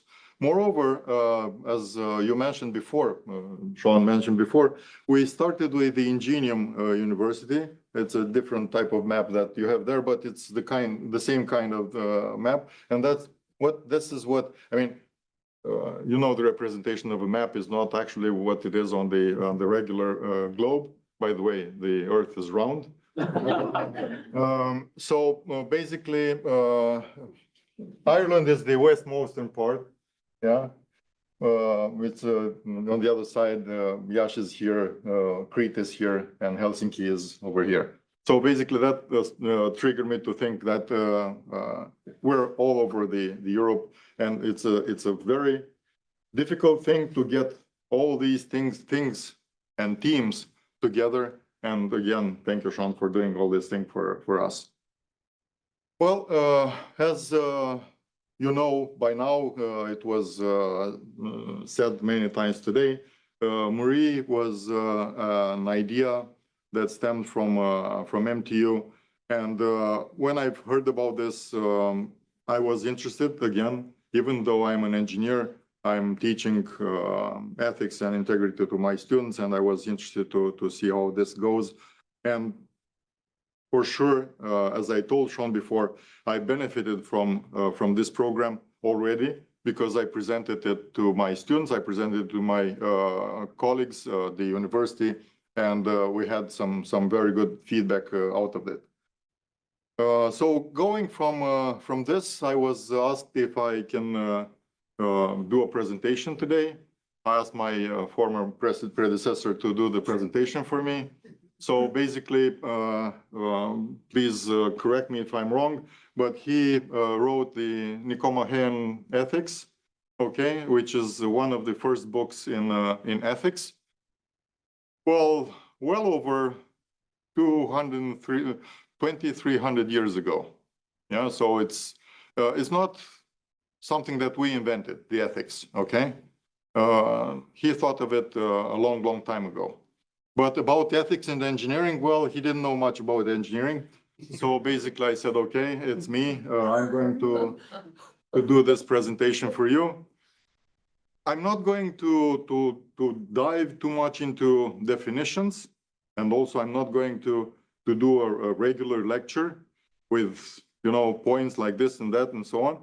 But I would like to point out that even though it was discussed before, it's more like a social sciences kind of thing, or biology, or medical kind of things.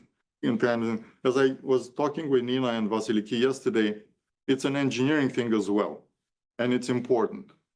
We'll see right away an example, and that's my hope that will clarify most of the things I'm trying to get across.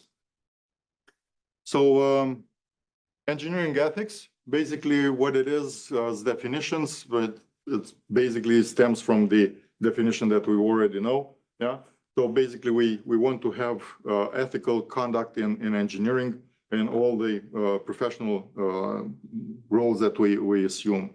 As importance, well, it is important, not only from the academic point of view, because there are engineers in academia as well. So not only publications and papers and students and so on, but also of the outcome of our profession. And also we have some principles. They were already mentioned before, and I'm not going to reread them from here, but we kind of gravitate around the same kind of principles, but applied to our specific profession of engineering. Also, the integrity, which is, as I said before, is related to the ethics part. And we have also, I put some definition here. So basically, as you can see, as I said before, is closely related to ethics. So they're on the same page, on the same level as the discussion before. Which one is more important? No, it's not one more important than the other. Both are the same, and they are connected one to another. Yeah, even though, as mentioned before, maybe this integrity is more specific on the subject that we tackle. As the importance, well, as ethics, integrity is important as well. And it doesn't mean just to obey the rule, but you go a bit forward, so beyond those rules to make sure that you're doing the right thing. What is the right thing? Well, that's an ethical question. Okay, so we have to mix together the two things. And it includes also planning, conducting, and reporting about the activities that you have. Now, as I said, I'm going to give you an example. What means ethics in engineering and what kind of a problem you may encounter. This is a very known topic. That's why I put it here. You may already know by the title that is here. What a major disaster, major because it was very well known. 7 people die, and some of you are not going to agree with what I'm saying. Only 7 people died. Okay, but every life matter, and I'm not referring to any of the slogans that were up a couple years ago. But the thing is, what we discussed yesterday, Nina and Vasiliki, if you are in the social science or you're in the medical sciences and you're preparing a nurse, right? And that nurse is not up to the standards. In his activity, his or her activity may accidentally kill a person, how you call it? Patient. A patient, yeah, sorry, thank you. May kill a patient, yeah? That's one person. An engineering mistake, which may translate into a technical mistake, is killing 7 people at once. Or if you design a car with a mistake that is not caught on time and it goes out there, you have 100,000, 1 million cars sold to 1 million person that may potentially happen something to them. So that's why I'm saying it's important also in engineering. So I have to keep that in mind. It doesn't matter the area your activity is. It's important to have rules that you stick by. You first of all, you're going to adopt you as a person, and then you're going to stick by and try to make sure that the others around you are understanding your point of view and what's going on. Let's see what happened here. So first of all, the context. The Challenger was due to be launched. There were several delays in the program, the launch program, and they were trying to get a certain gap, very narrow gap to launch the Challenger shuttle. So basically, the engineers said, okay, we have some O-rings. If you know the O-rings are the sealant between, mechanical parts or hoses or things like this that are sealing, different areas of the systems. So basically, the O-rings are these ones were the ones from the fuel tanks, and they said, be careful at low temperature, they might fail. Well, the decision of the management was, okay, I don't care, we have to do it, we have to do it now, because if we miss this window of opportunity, it's going to be another 2 months or whatever delay in our launch. We cannot afford that. Let's do it now. The consequence, it was a disaster. Okay. Shortly after takeoff, it just blew away. Yeah, the fuel leaked from the O-rings. Yeah, leaked and caught fire, and the whole thing exploded. But the lesson and this is the important part, we should learn from our mistakes. And we usually do. Every person with a little bit of understanding of how engineering works and not engineering, our society works, we have to learn from our mistakes. If we don't learn, the history is going to repeat itself. And we have very good example, I mean, from my country, next to us, it's a blunt example of history repeating itself. So basically, you have to make sure that even though there are pressure from other levels, upper levels of management or whatever, yeah, you have to speak up and defend your point of view very carefully. So getting from that example, now this is a process. This is a little bit more, like a teaching part of the lecture. How do we do this decision making? Well, first of all, we have to discover the issue and recognize that there is an issue. Don't just sweep it under the floor, under the mat. Just make sure that you have understand the issue that it might occur. Then consider the stakeholders, what it might impact on the ones affected by this issue. Then analyze what are the alternatives, what you should do in order to make it better or make that issue disappear completely. So then make the decision. Well, this is the important part, because the decision you make is based on everything that you've done before, but also some other regulations that you may have within your company or within your it's 3 minutes. Okay, reflect and learn. As I said before, the last part is very important, and I tell my students always check your results. Check your results and see what you've got. Is it okay? Is it good? Is it engineering result or not? I mean, makes sense or not? And if it doesn't make sense, try and see what was wrong that led you to that wrong answer. Now, responsibility, maintain competence, sorry. Okay, then support your colleagues. And this is something that we should be taking care of, especially in academia. We have hard time getting younger students to get into academia as professors and to have good ones that are taking this path. So if you get a good one, try and make him understand what's going on, how things are done, and what is the correct thing to do things. And also report misconduct. This sounds a little bit ugly as a whistleblower, but it's important to bring to attention to both your colleagues and management what's going on and what is misconduct in the activity that is performed around you. And think of this not as, ratting out something, but of saving lives maybe afterwards. Some challenges, I put them all here because they're all equally important. I didn't have a certain ranking of them, but this is what what we're struggling with in nowadays. And it will be very soon when we all going to encounter these kind of problems. We already know what GDPR is with the data privacy and so on, security and things.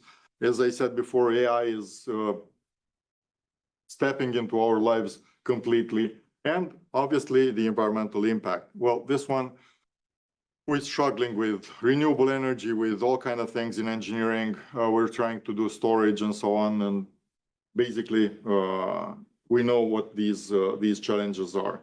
But what I want to point out is these are things that are important in engineering, but also in our day-by-day life.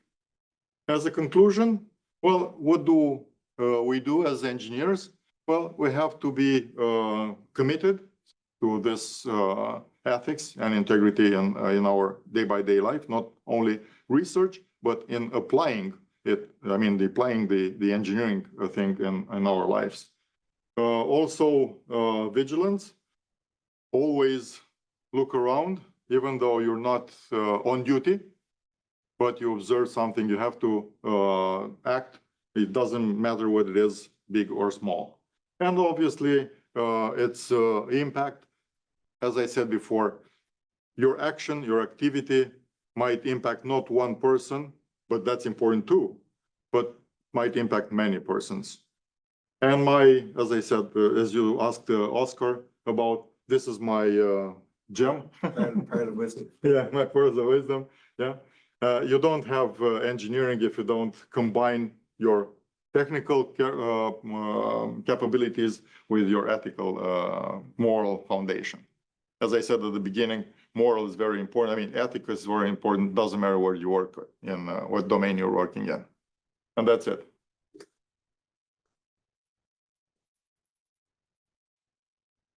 No questions. I didn't put a slide with question and answer, but if you have questions, go ahead. No, see what, this is what I'm saying to my students. I was so clear and so precise in my because nobody has questions. I just wanna. Yeah, don't worry. I was gonna pick up on what you said, the factor of speed.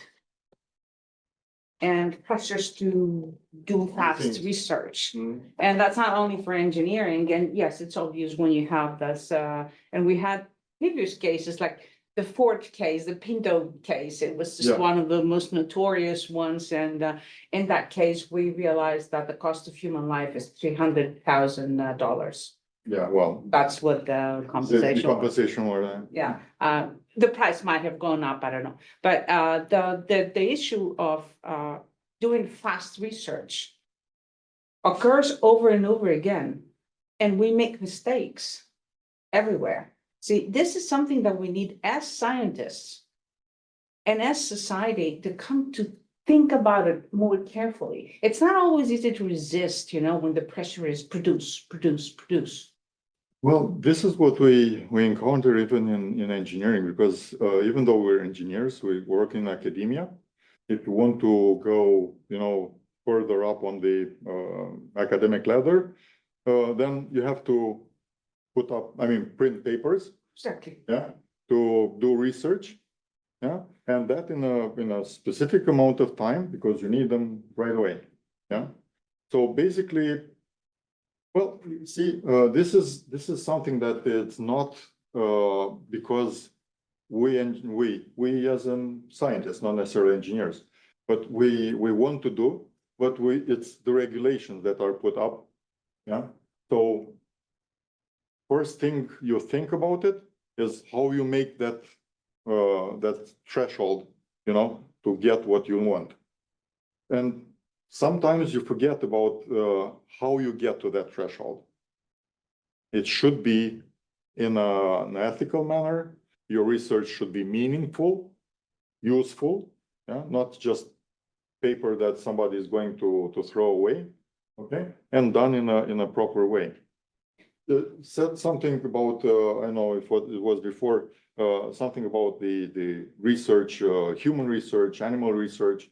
At the university, I'm in the ethics committee at the university, and recently we encountered some requests from our academic faculty for one, publications. They cannot publish a paper without a paper from the ethics committee, because the paper is about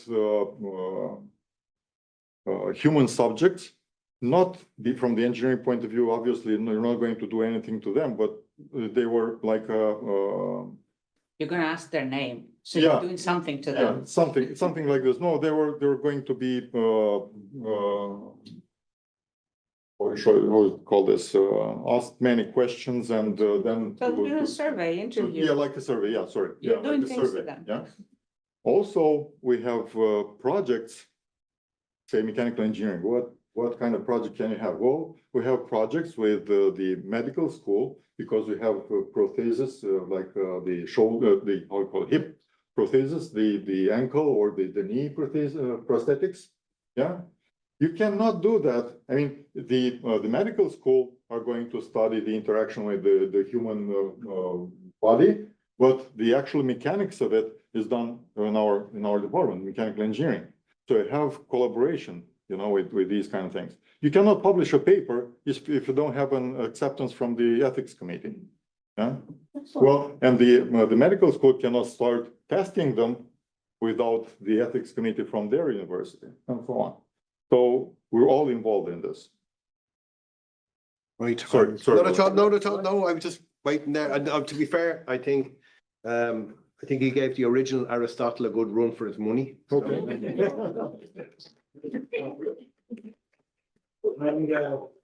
I took your point there about the whistleblower, but you know, like lives depend on it, and I'm reminded of a quote often attributed to another famous Irishman, Edmund Burke: "For evil to prosper requires for nothing more than for good men to do nothing." Yep. And I think that's the thing there.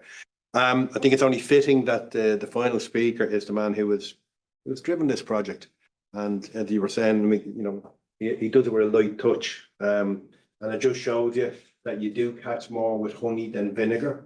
And you know, I'm sure at times, I mean, you know, so this man has a future in the United Nations if ever he wants to do it. No, but I think like it really was. I mean, you know, the 20 odd years in the university, I've been involved in lots of projects, but this is one I'm genuinely proud of. And so, without any further ado, I want to introduce a colleague and good friend, Dr. Seán Lacey. Thanks, Tom. That's a lovely introduction. And this has been a very enjoyable project to work on. Obviously, there's, you know, when there's timelines and stuff like that, there can be those pinch points or pressure points. But overall, this has been a very positive experience, and it's great to meet. It's always nice to meet new people and be like-minded individuals. And I'd always say that with a project like this, like doing things online, it's great. I mean, there's that accessibility and everything like that. But it's been lovely to meet the colleagues from INGENIUM, those that were able to travel in the last couple of days, you know, and meeting people face to face and everything like that. You're going to love me here because I'm going to get you to do exercises here at the end. No, so look, I am actually going to get you to do exercise, so I'm not joking about that, but these will be light touch, okay? So there is a QR code there if you want to scan this. It's for everyone to kind of engage. It will pop up in the next couple of slides as well, okay?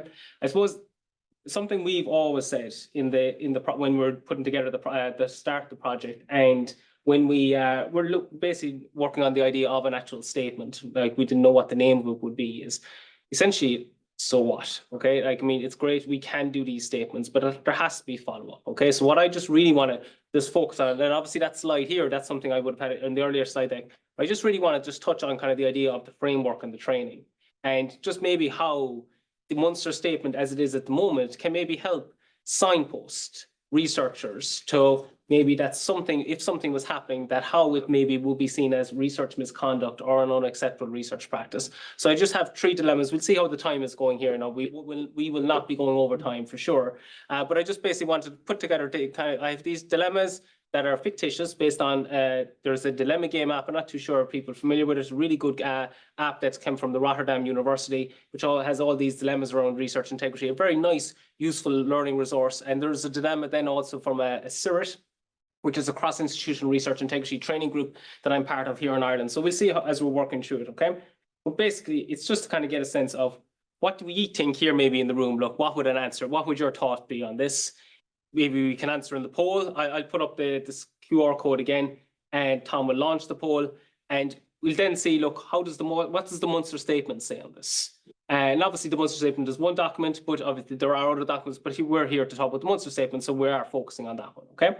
So the text is blocked here for me, so that's just gonna be a second, perfect, okay. So you're doing research in cooperation with a prestigious private partner. During the process, however, you discovered that this partner has a secret agenda. They deliberately use your research to their own advantage by prioritizing outcomes advantageous to their own agenda, whilst neglecting other results that could contradict these positive outcomes. Okay, now usually when I'm doing something, like for me, my way my mind works, I need a read or 2 of that, you know, but I'm going to go to the end and then we'll come back to this one, okay? As in go to the end to ask what the questions are. But firstly, what do you do? Okay, so you're this researcher, you're collaborating with a private partner. The private partner is saying, look, he wants to go down a certain route with the results. You're thinking you're not comfortable with this. Now, I would always think, I mean, how people answer this would very much depend on where they are in their own research journey. If you have an experienced researcher, I want to be fairly definite. I know what I'm going to be doing here. But if you're an early career researcher, it's not as easy. Okay, so I think when you do this, it's not necessarily, well, sometimes there's a right and wrong answer, but it's more to have that conversation, to be a catalyst for conversations, how I often work with these. But anyway, to maybe see how the statement might help in such a scenario here. So what do you do? So a couple of options here, and this is where you can kind of give your thoughts on this in the poll. So you do nothing. Private partner can decide how to deal with the results, and you do not want to put this project into jeopardy. You request a meeting with the partner to address this issue and to explain the importance of the independence of science. You withdraw from the research to safeguard your academic reputation. You discuss what to do with your head of department. Okay, now there are 4 options. You could say here, jeepers, there should be an option E, an option F. And that's why, you'd say, look, this, how I'd always say, this is a catalyst for a conversation. Or you could say, look, I do a bit of A and a bit of B or something like that. But maybe if you just had to kind of give a thought, to make a decision, which way would you go? So this is, and the reason we're using Slido here, obviously this is for everyone in the room, but everyone online as well, to maybe just kind of, I suppose, try to have the same kind of experience as well. I should try to join it myself.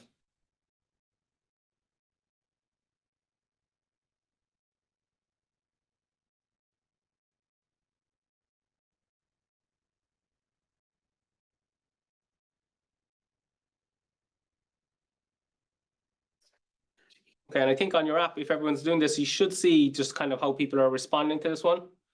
Okay. Yes. Right. Yeah.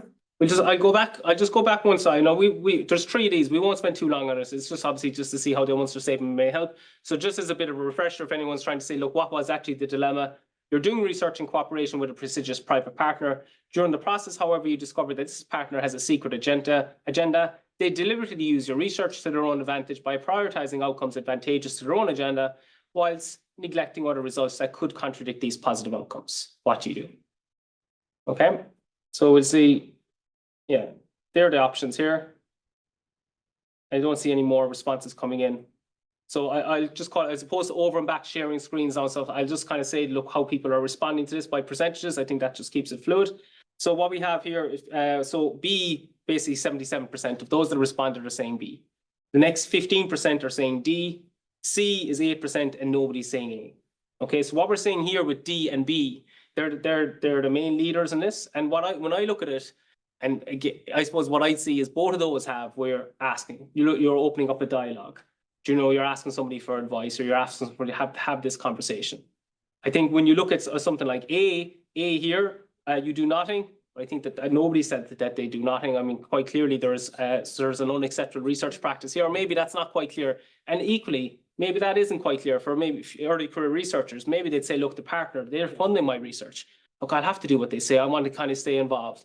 And I suppose it's important, like, if we had a much more mixed. Yes, 100%. Yeah, no, definitely. And I know everyone in the room, like, obviously when I look around, it's experienced researchers in the room. When I look at the names on the line as well, it would be similar. So we're going with a particular route. But if you think of an early career researcher and there's kind of maybe that power imbalance, it's a different option to go here. But how does the Munster Statement help? Okay, with something like this, like if you're in this dilemma, you're an early career researcher, what does the Munster Statement say? So I suppose what pops out to me here, and I'm just trying to draw attention, obviously, because we're in this virtual or hybrid event, is you have a partner, has a secret agenda, they deliberately use your research to their own advantage. Like, that's what's popping for me when I read that. And then if I move on to the Munster Statement, under the Munster Statement, we have unacceptable data-related practices, and one of them there is misusing statistics. So misusing the data is actually seen as an unacceptable data-related practice. That's in the Munster Statement, and obviously the Munster Statement then references good practice internationally as well. So it's not that we're reinventing the wheel, but basically we're just kind of as a place to go for our researchers in their collaborations. And this is fictitious, obviously, dilemma. But if we're in some dilemma like this, how can the Munster Statement may give guidance? And at no point would I ever think that, like, if an early career researcher in particular was looking at this saying, oh yes, that's easy. I mean, that's a tough thing to be actually going through then. If you're at that researcher and you're going through that is a tough place to actually be. And I suppose it's first maybe to recognize that what you're being asked is unacceptable. It's an unacceptable research practice, but then you go for support on it in some way. Okay, we'll see that didn't take too long. So if everyone okay, we'll go with 2 more. Perfect. Okay, bit texty, but I think you have to kind of tell a bit of a story to it now as well. Okay, so you just finished an article to submit to a journal. You've done the research with input from several other researchers, but it was you who did most of the work. You gave their input, they gave their input on the theoretical framework, but you collected the data, you analyzed the data, you wrote the article. You feel it is fair they are listed as co-authors. So that's kind of the first pause, right? Now, however, your former supervisor, who is a very influential scholar in the field, has asked you to list him as first author, even though he did the least work. He has a reputation for being overbearing, and you would like to maintain a good relationship because he has really helped you in the past and can offer you opportunities in the future. Okay? Now, obviously, I mean, if anyone wants to kind of tease out this or say, feel free to jump in and shout or, say something, okay? But what do we do here? Okay? So let's see which direction is, because I suppose this is a dilemma that I've used a lot. I see this in two different ways, but let's see what the dilemma game goes with, okay? So you tell him, so this is the supervisor we're focusing on now here. So you tell the supervisor he can be second author on your paper, okay? You tell the supervisor you agree to list them as first author. That's B. C, you agree to list them as first author, but list them as second when you submit the paper. Kind of a silly thing. He will not remember anyway because he publishes so many articles. But anyway, you kind of get the idea. And then the last one there, just so I can read it. So you tell him he should really contribute to a publication if he wants to be a co-author. Okay? Your image is on the QR code. Oh, sorry. Thank you. I actually can't change that. It's on the panel. Behind you on the wall is where you can change it. Oh, yeah. So look there, what we'll do here is I'll go back to a previous screen because we've played around with this moving that image and that doesn't move as easy. So look, I'll just shoot back to that. It's the same QR code anyway, sorry. So if you're on the Slido, poll 2 should be launched. So you don't actually have to change anything for anyone that was using it, okay? So it's the same QR code. Okay, I'll just go back up to the dilemma. The thing with these dilemmas is they can be obviously, they're quite texty, but then you have to kind of give a small bit of a background story to it. So you're publishing an article, you've colleagues have helped support you on the theoretical framework, but you did everything else. That's one part. Then the next part of it is you have a supervisor who apparently is overbearing, wants to be first author. What do? You don't want to kind of be shying away from it because this supervisor could help you. Okay, there are your options, and then here are your options. Just don't close out, but I'll just keep moving the questions. It's the same QR code. Yeah, thanks, Tom. I definitely think, yeah, like when you see the responses here, but it's actually interesting to see the responses here, okay? Now, here, what I would think, like, I suppose those that, like, to me, there's authorship guidelines that we'd have, okay? Now, those authorship guidelines are not something that's called out in the Munster Statement, because if we called out all the guidelines there, the statement will get quite long. But like, that's again where we'd see a framework. A framework would look at kind of bringing in something like this, okay? Because in the Munster Statement, we call out what's happening here as an unacceptable practice. So then in the framework, how is it an unacceptable practice and where do you kind of go? So that's the idea to the next steps here. Okay, so we see there seems to be reaching a steady state there with this one. Okay, I'll call out the percentages so everyone can just see. So D, 69%, which is basically, look, you should be contributing if you want to be co-author. Obviously paraphrasing there. A, so 15% of people said A, which is you tell him he can be second author, and then 15% also said B. Nobody said C. Okay. Now it is interesting, even the A and B bit, and I think that this is where disciplines can vary as well. Okay, like if we look at an authorship criteria and it like such as COPE or the ICMJE, they'd say A and B wouldn't be right in this case, but that can vary. Again, that I would feel when we have these documents, they can't be just that's the be all and end all. It is to have a conversation around it, especially if you're in this dilemma. But look, what does the Munster Statement say? So what's popping here for me with this one, obviously, if we focus on the former supervisor, very influential, he wants you to name him first. When we look at the Munster Statement, an unacceptable behaviour in a research setting, we call that out. Misusing seniority to encourage violations of research integrity. So that's an unacceptable behaviour in a research setting. And so again, this is a case of if a researcher found themselves in this position and they were unsure, like, are they right or this doesn't feel right? The Munster Statement kind of signposts a certain extent that what in typical fashion, this would be potentially an unacceptable behaviour because the senior member is encouraging violations of research integrity. But then I would definitely say this is now where a conversation then happens. It's not that things need to go nuclear straight away. It's where we actually have a conversation on it, okay? Just if people just want to get the QR code there while if you just leave it up there for a second. That's the QR code to the statement though. That one, sorry. Oh, sorry about no, you're fine. My fault. No, No, you're fine. Aristotle? Just a quick, silly thing. In Romania, medical journals are listing the most important author last. Yeah. So I can put him first, whatever he wants. That's where it gets tricky because the order of journals, for your authors can vary across disciplines, so. Yeah. But it's only medical. It's Yeah, only medical absolutely, journals, yeah. It was a joke because Yeah, no. Was there someone else who was going to ask? I was just saying, I mean, there's a balance of power there again. Yes. And a huge balance of power when somebody, for an early researcher, especially at the start of their career, they're afraid of jeopardizing, the situation. So what would they do, Yeah, and just to flip on that, because I'd agree, Catherine, absolutely. But then equally, you could have a postdoc that's coming to the end of their contract and maybe be asked, I'm not saying that this is happening, but I'm just thinking my knee jerk was to think of an early career researcher, absolutely. But then you do have postdocs that don't have a lot of job security, contracts come to the end, you have a person that maybe could extend your contract and is asking you to put them down as author. And you're thinking, well, job security, I kind of want to kind of get a mortgage or something like that. I should do it. So I mean, it can be definitely early career researcher, but then just to flip then is you kind of have other situations as well. Okay. The one other thing though I wanted to, so this is a dilemma. I didn't come up with this. This came up with the dilemma game. And I suppose the thing that, with me, with this, the particular dilemma is they focus on the supervisor. Okay. But if you take a step back to it, like my own practice, or we're saying your own practice is a small bit questionable in itself, because you looked at people that gave you an input on the theoretical framework, but you did all the other work. But you're naming people that gave you an input only on the theoretical framework as a co-author. And to a certain extent, that is actually an unacceptable practice, because is that contribution significant enough? I mean, when we talk about, and like authorship is a very loaded thing to talk about, because obviously that's a real output. But even in Oskar's presentation earlier, he would have mentioned co-authorship as one of those things that can be quite a stickler point. But this with this dilemma is just interesting. I found with the dilemma game, they focused on the supervisor, and obviously this is fictitious anyway. But it's just interesting. What about somebody that's only inputting on the theoretical framework? Is that significant enough to be named as an actual author? I suppose it's handy, some journals that you're giving a listing for, concept development, methodology. That's credit, yeah. And then there's acknowledgements as well as another area where. So that would be credit. So that's the contributor's role taxonomy. So, and again, this is something we could call out in a framework, but that's where you're kind of outlining where authors' role in the actual work. And if their role isn't significant enough, then that's where you would put it as an acknowledgement. That's kind of, but obviously we could spend ages talking about this. So how are we in time? We're okay. You go one more? One more? Let's see. Okay. Okay. So you're a new staff member at the university.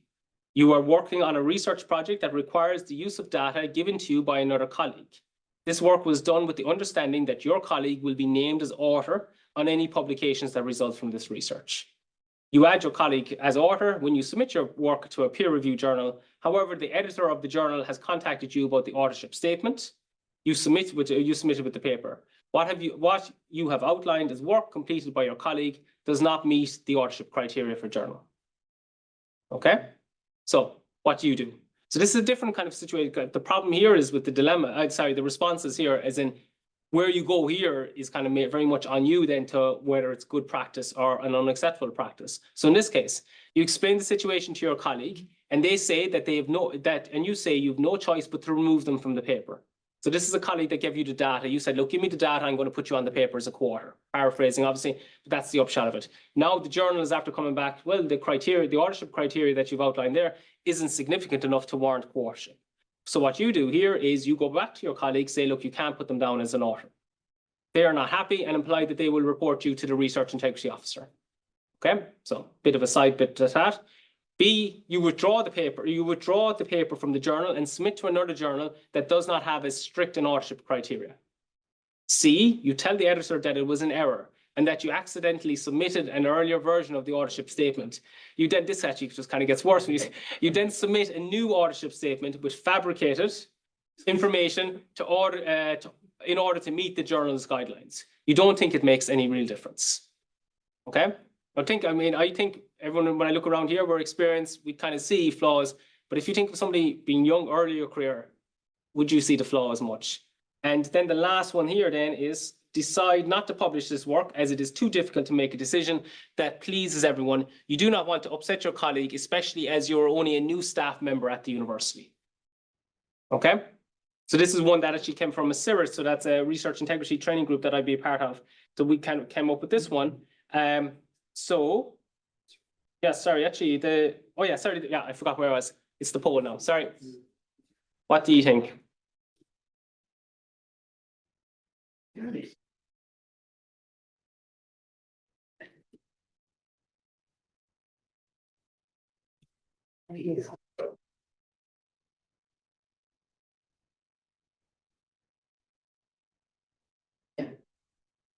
Okay, I think we're reaching a bit of a steady state there on this one. Okay, so interesting now with this one. So what we're finding here is, yeah, actually maybe there might be one more now going by the previous numbers. Yeah, I'd say we're at it there. Okay, interesting. So 62% of those that are responding here are saying A. Okay, that you would basically tell the person that you can't name them on the paper. The whole by part there, they're not happy and imply that they report you to research integrity officer. That's like would be kind of like, so what? I mean, if anything, you're doing good practice here. Obviously, I would think you made a slip at the start making a promise, but what you do, continue on with your promise, or do you actually kind of say, look, actually, I made you a promise there, but I was wrong, and you follow now good practice. So maybe that's one thought on this. It's actually we got another response there, but it's 57% say A, 43% say B. You withdraw from the paper from the journal and submit to another journal that does not have as strict an authorship criteria. But that is interesting to see that. I suppose from my point of view, and this is an opinion, I would say like that would not be good practice, because ultimately like the contribution that is made by that other person would not be significant enough to warrant authorship. So the slip was you promised authorship at the start. Depends on the journal regulations, because maybe that journal has too stricter of a regulation. That's very possible as well. Absolutely, Aristotle. In this way, I find a journal that not necessarily has less restrictions on authorship, but maybe sees that all the contributions to the paper are equal. And in this way, I wage the contribution of my colleague, whatever that colleague is, and submit it to the journal. The paper is published. His data, my work, I don't see what the problem is. It's not. I don't see it as an unacceptable practice. And look, and that's where we have these discussions, I think. I suppose another take on it is with the data, like if you share that openly, you get a DOI from that. Like, I mean, you can get a citation. So the author that has the data could have their data shared openly. So then you as a researcher could reference their data. So they're actually scoring a point now on that if we want to look at it that way, because they're going to get their citation, but you're not mentioning them as an author because their contribution to your research may not have been, no, but again, this is where. On the data, depend on the data, what the data is. I mean, that's something that is beneficial for your paper largely. Absolutely. It should be an author. Yeah. If it's just you pull up some information from that data, yeah, then you're right. It's just a citation. Yeah. And that's why these are so good, I think, The because. open or non-open data. If they're open data, fine. Yeah, if it's They're open not data, then it's out of discussion. Yeah. And I think that's why these dilemmas, and even in this room here with experienced researchers, you can see that there is this discussion. I ultimately would think that's why these dilemmas can be of use, because they can kind of start that conversation and you can hear other people's views. Yep. I think each of those dilemmas seem to point out that there is no institutional oversight or implementation of a policy in relation to the authorship of, so in essence, in a perfect world, of course, those local negotiations are pushing our, private agreements should never happen because because there should be saying, well, this is how we do our publishing should all be done, it should all be there anyway. So that the new researcher especially would not ideally be put into a situation where they have to save their career by adjusting authorship, so the ethical practice should really be from above down or imposed in those cases, even on the strongest of characters. This lady has put another You cannot regulate all kind of issues that may come. You cannot regulate everything that may come. So that's why you have like a general framework and try to fit your problem into that framework. Sorry, Miss. I was just wondering, is there another option where you explain the situation to your colleague and provide an option that you withdraw the paper, and then you rework it to submit to another journal where he has met the contribution like requirement. The other point, just coming from the discussion on data, research data can be, some research data sets can be easier to acquire than others, like particularly in clinical research.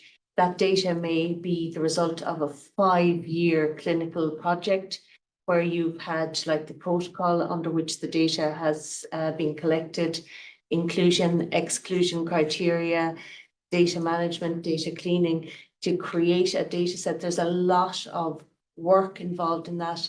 And I think that in some journals that is recognized as, you know, that you have contributed to the paper, because the contribution of a data set is a huge, sitting on a huge body of work. Yeah, pretty agree. Like, I mean, I suppose the data here, we don't have a clue what it is. You know, so I mean, like, and that would obviously would really help inform a decision. And also, this is where you'd say that option E would be there, because option E could be something like you would have said there, Mairead. So, yeah, well, yeah. Another thing to be, I think that the discussion here in this third dilemma shows for me 2 things: that no matter how many frameworks, principles, whatever you do, it's not easy. Even if they are there, that doesn't preclude misconduct. I remind you, crime is illegal. So that's one thing to consider. The second thing to consider is what is the responsibility of senior researchers? Because in all dilemmas here, we have really, not all, but we have like this difference in power. If we do not address the difference in power and give real and true ways for the people who do not have power to go ask for help, assistance, discussion, I don't know, a shoulder to cry on, they need something. Otherwise, we cannot honestly, truly think that we will get rid of misconduct or unacceptable practices unless we give people a way to address their concerns. Which in my mind, that speaks kind of like to a safe place for open communication. And like that talks about a research culture then, that you have that culture where there can be these open communication, that you can actually maybe raise an issue and then have that discussion, and maybe that will de-escalate it, or, you know, maybe somebody needs to provide a bit of extra information and then it's not an issue. And I think that really speaks to having those communications. And when we come to this, we have to consider that it's not easy to be a peer and a judge. Yes. Because, you know, we're sharing offices. Yeah. The person I'm gonna judge for their behavior. Perfect. Okay. And we'll come to time there. So look, I'll just, for this dilemma, obviously this is speaking about authorship. Okay. And just to kind of highlight, look, in the Munster Statement, there is a section about unacceptable publication related practices. That's a section, and it talks about manipulating authorship. Now I'm highlighting that here, but I think that that's not necessarily what's happening in this case, because it more started off maybe with a lack of awareness at the start, or equally, we don't have enough information to decide. But more so, I suppose, the reason I want to put this in or highlight it is this section about having manipulating authorship or undeserved authorship is mentioned elsewhere in this statement. It is there. And I suppose it's just kind of, again, a signpost to kind of an awareness piece for the researchers that something that they could be experiencing falls under a certain category, and maybe they'd open up, have that conversation with someone. I think that's pretty much it. Yeah. And look there again, that's the QR code now for the statement again, if anyone wants it. Yeah.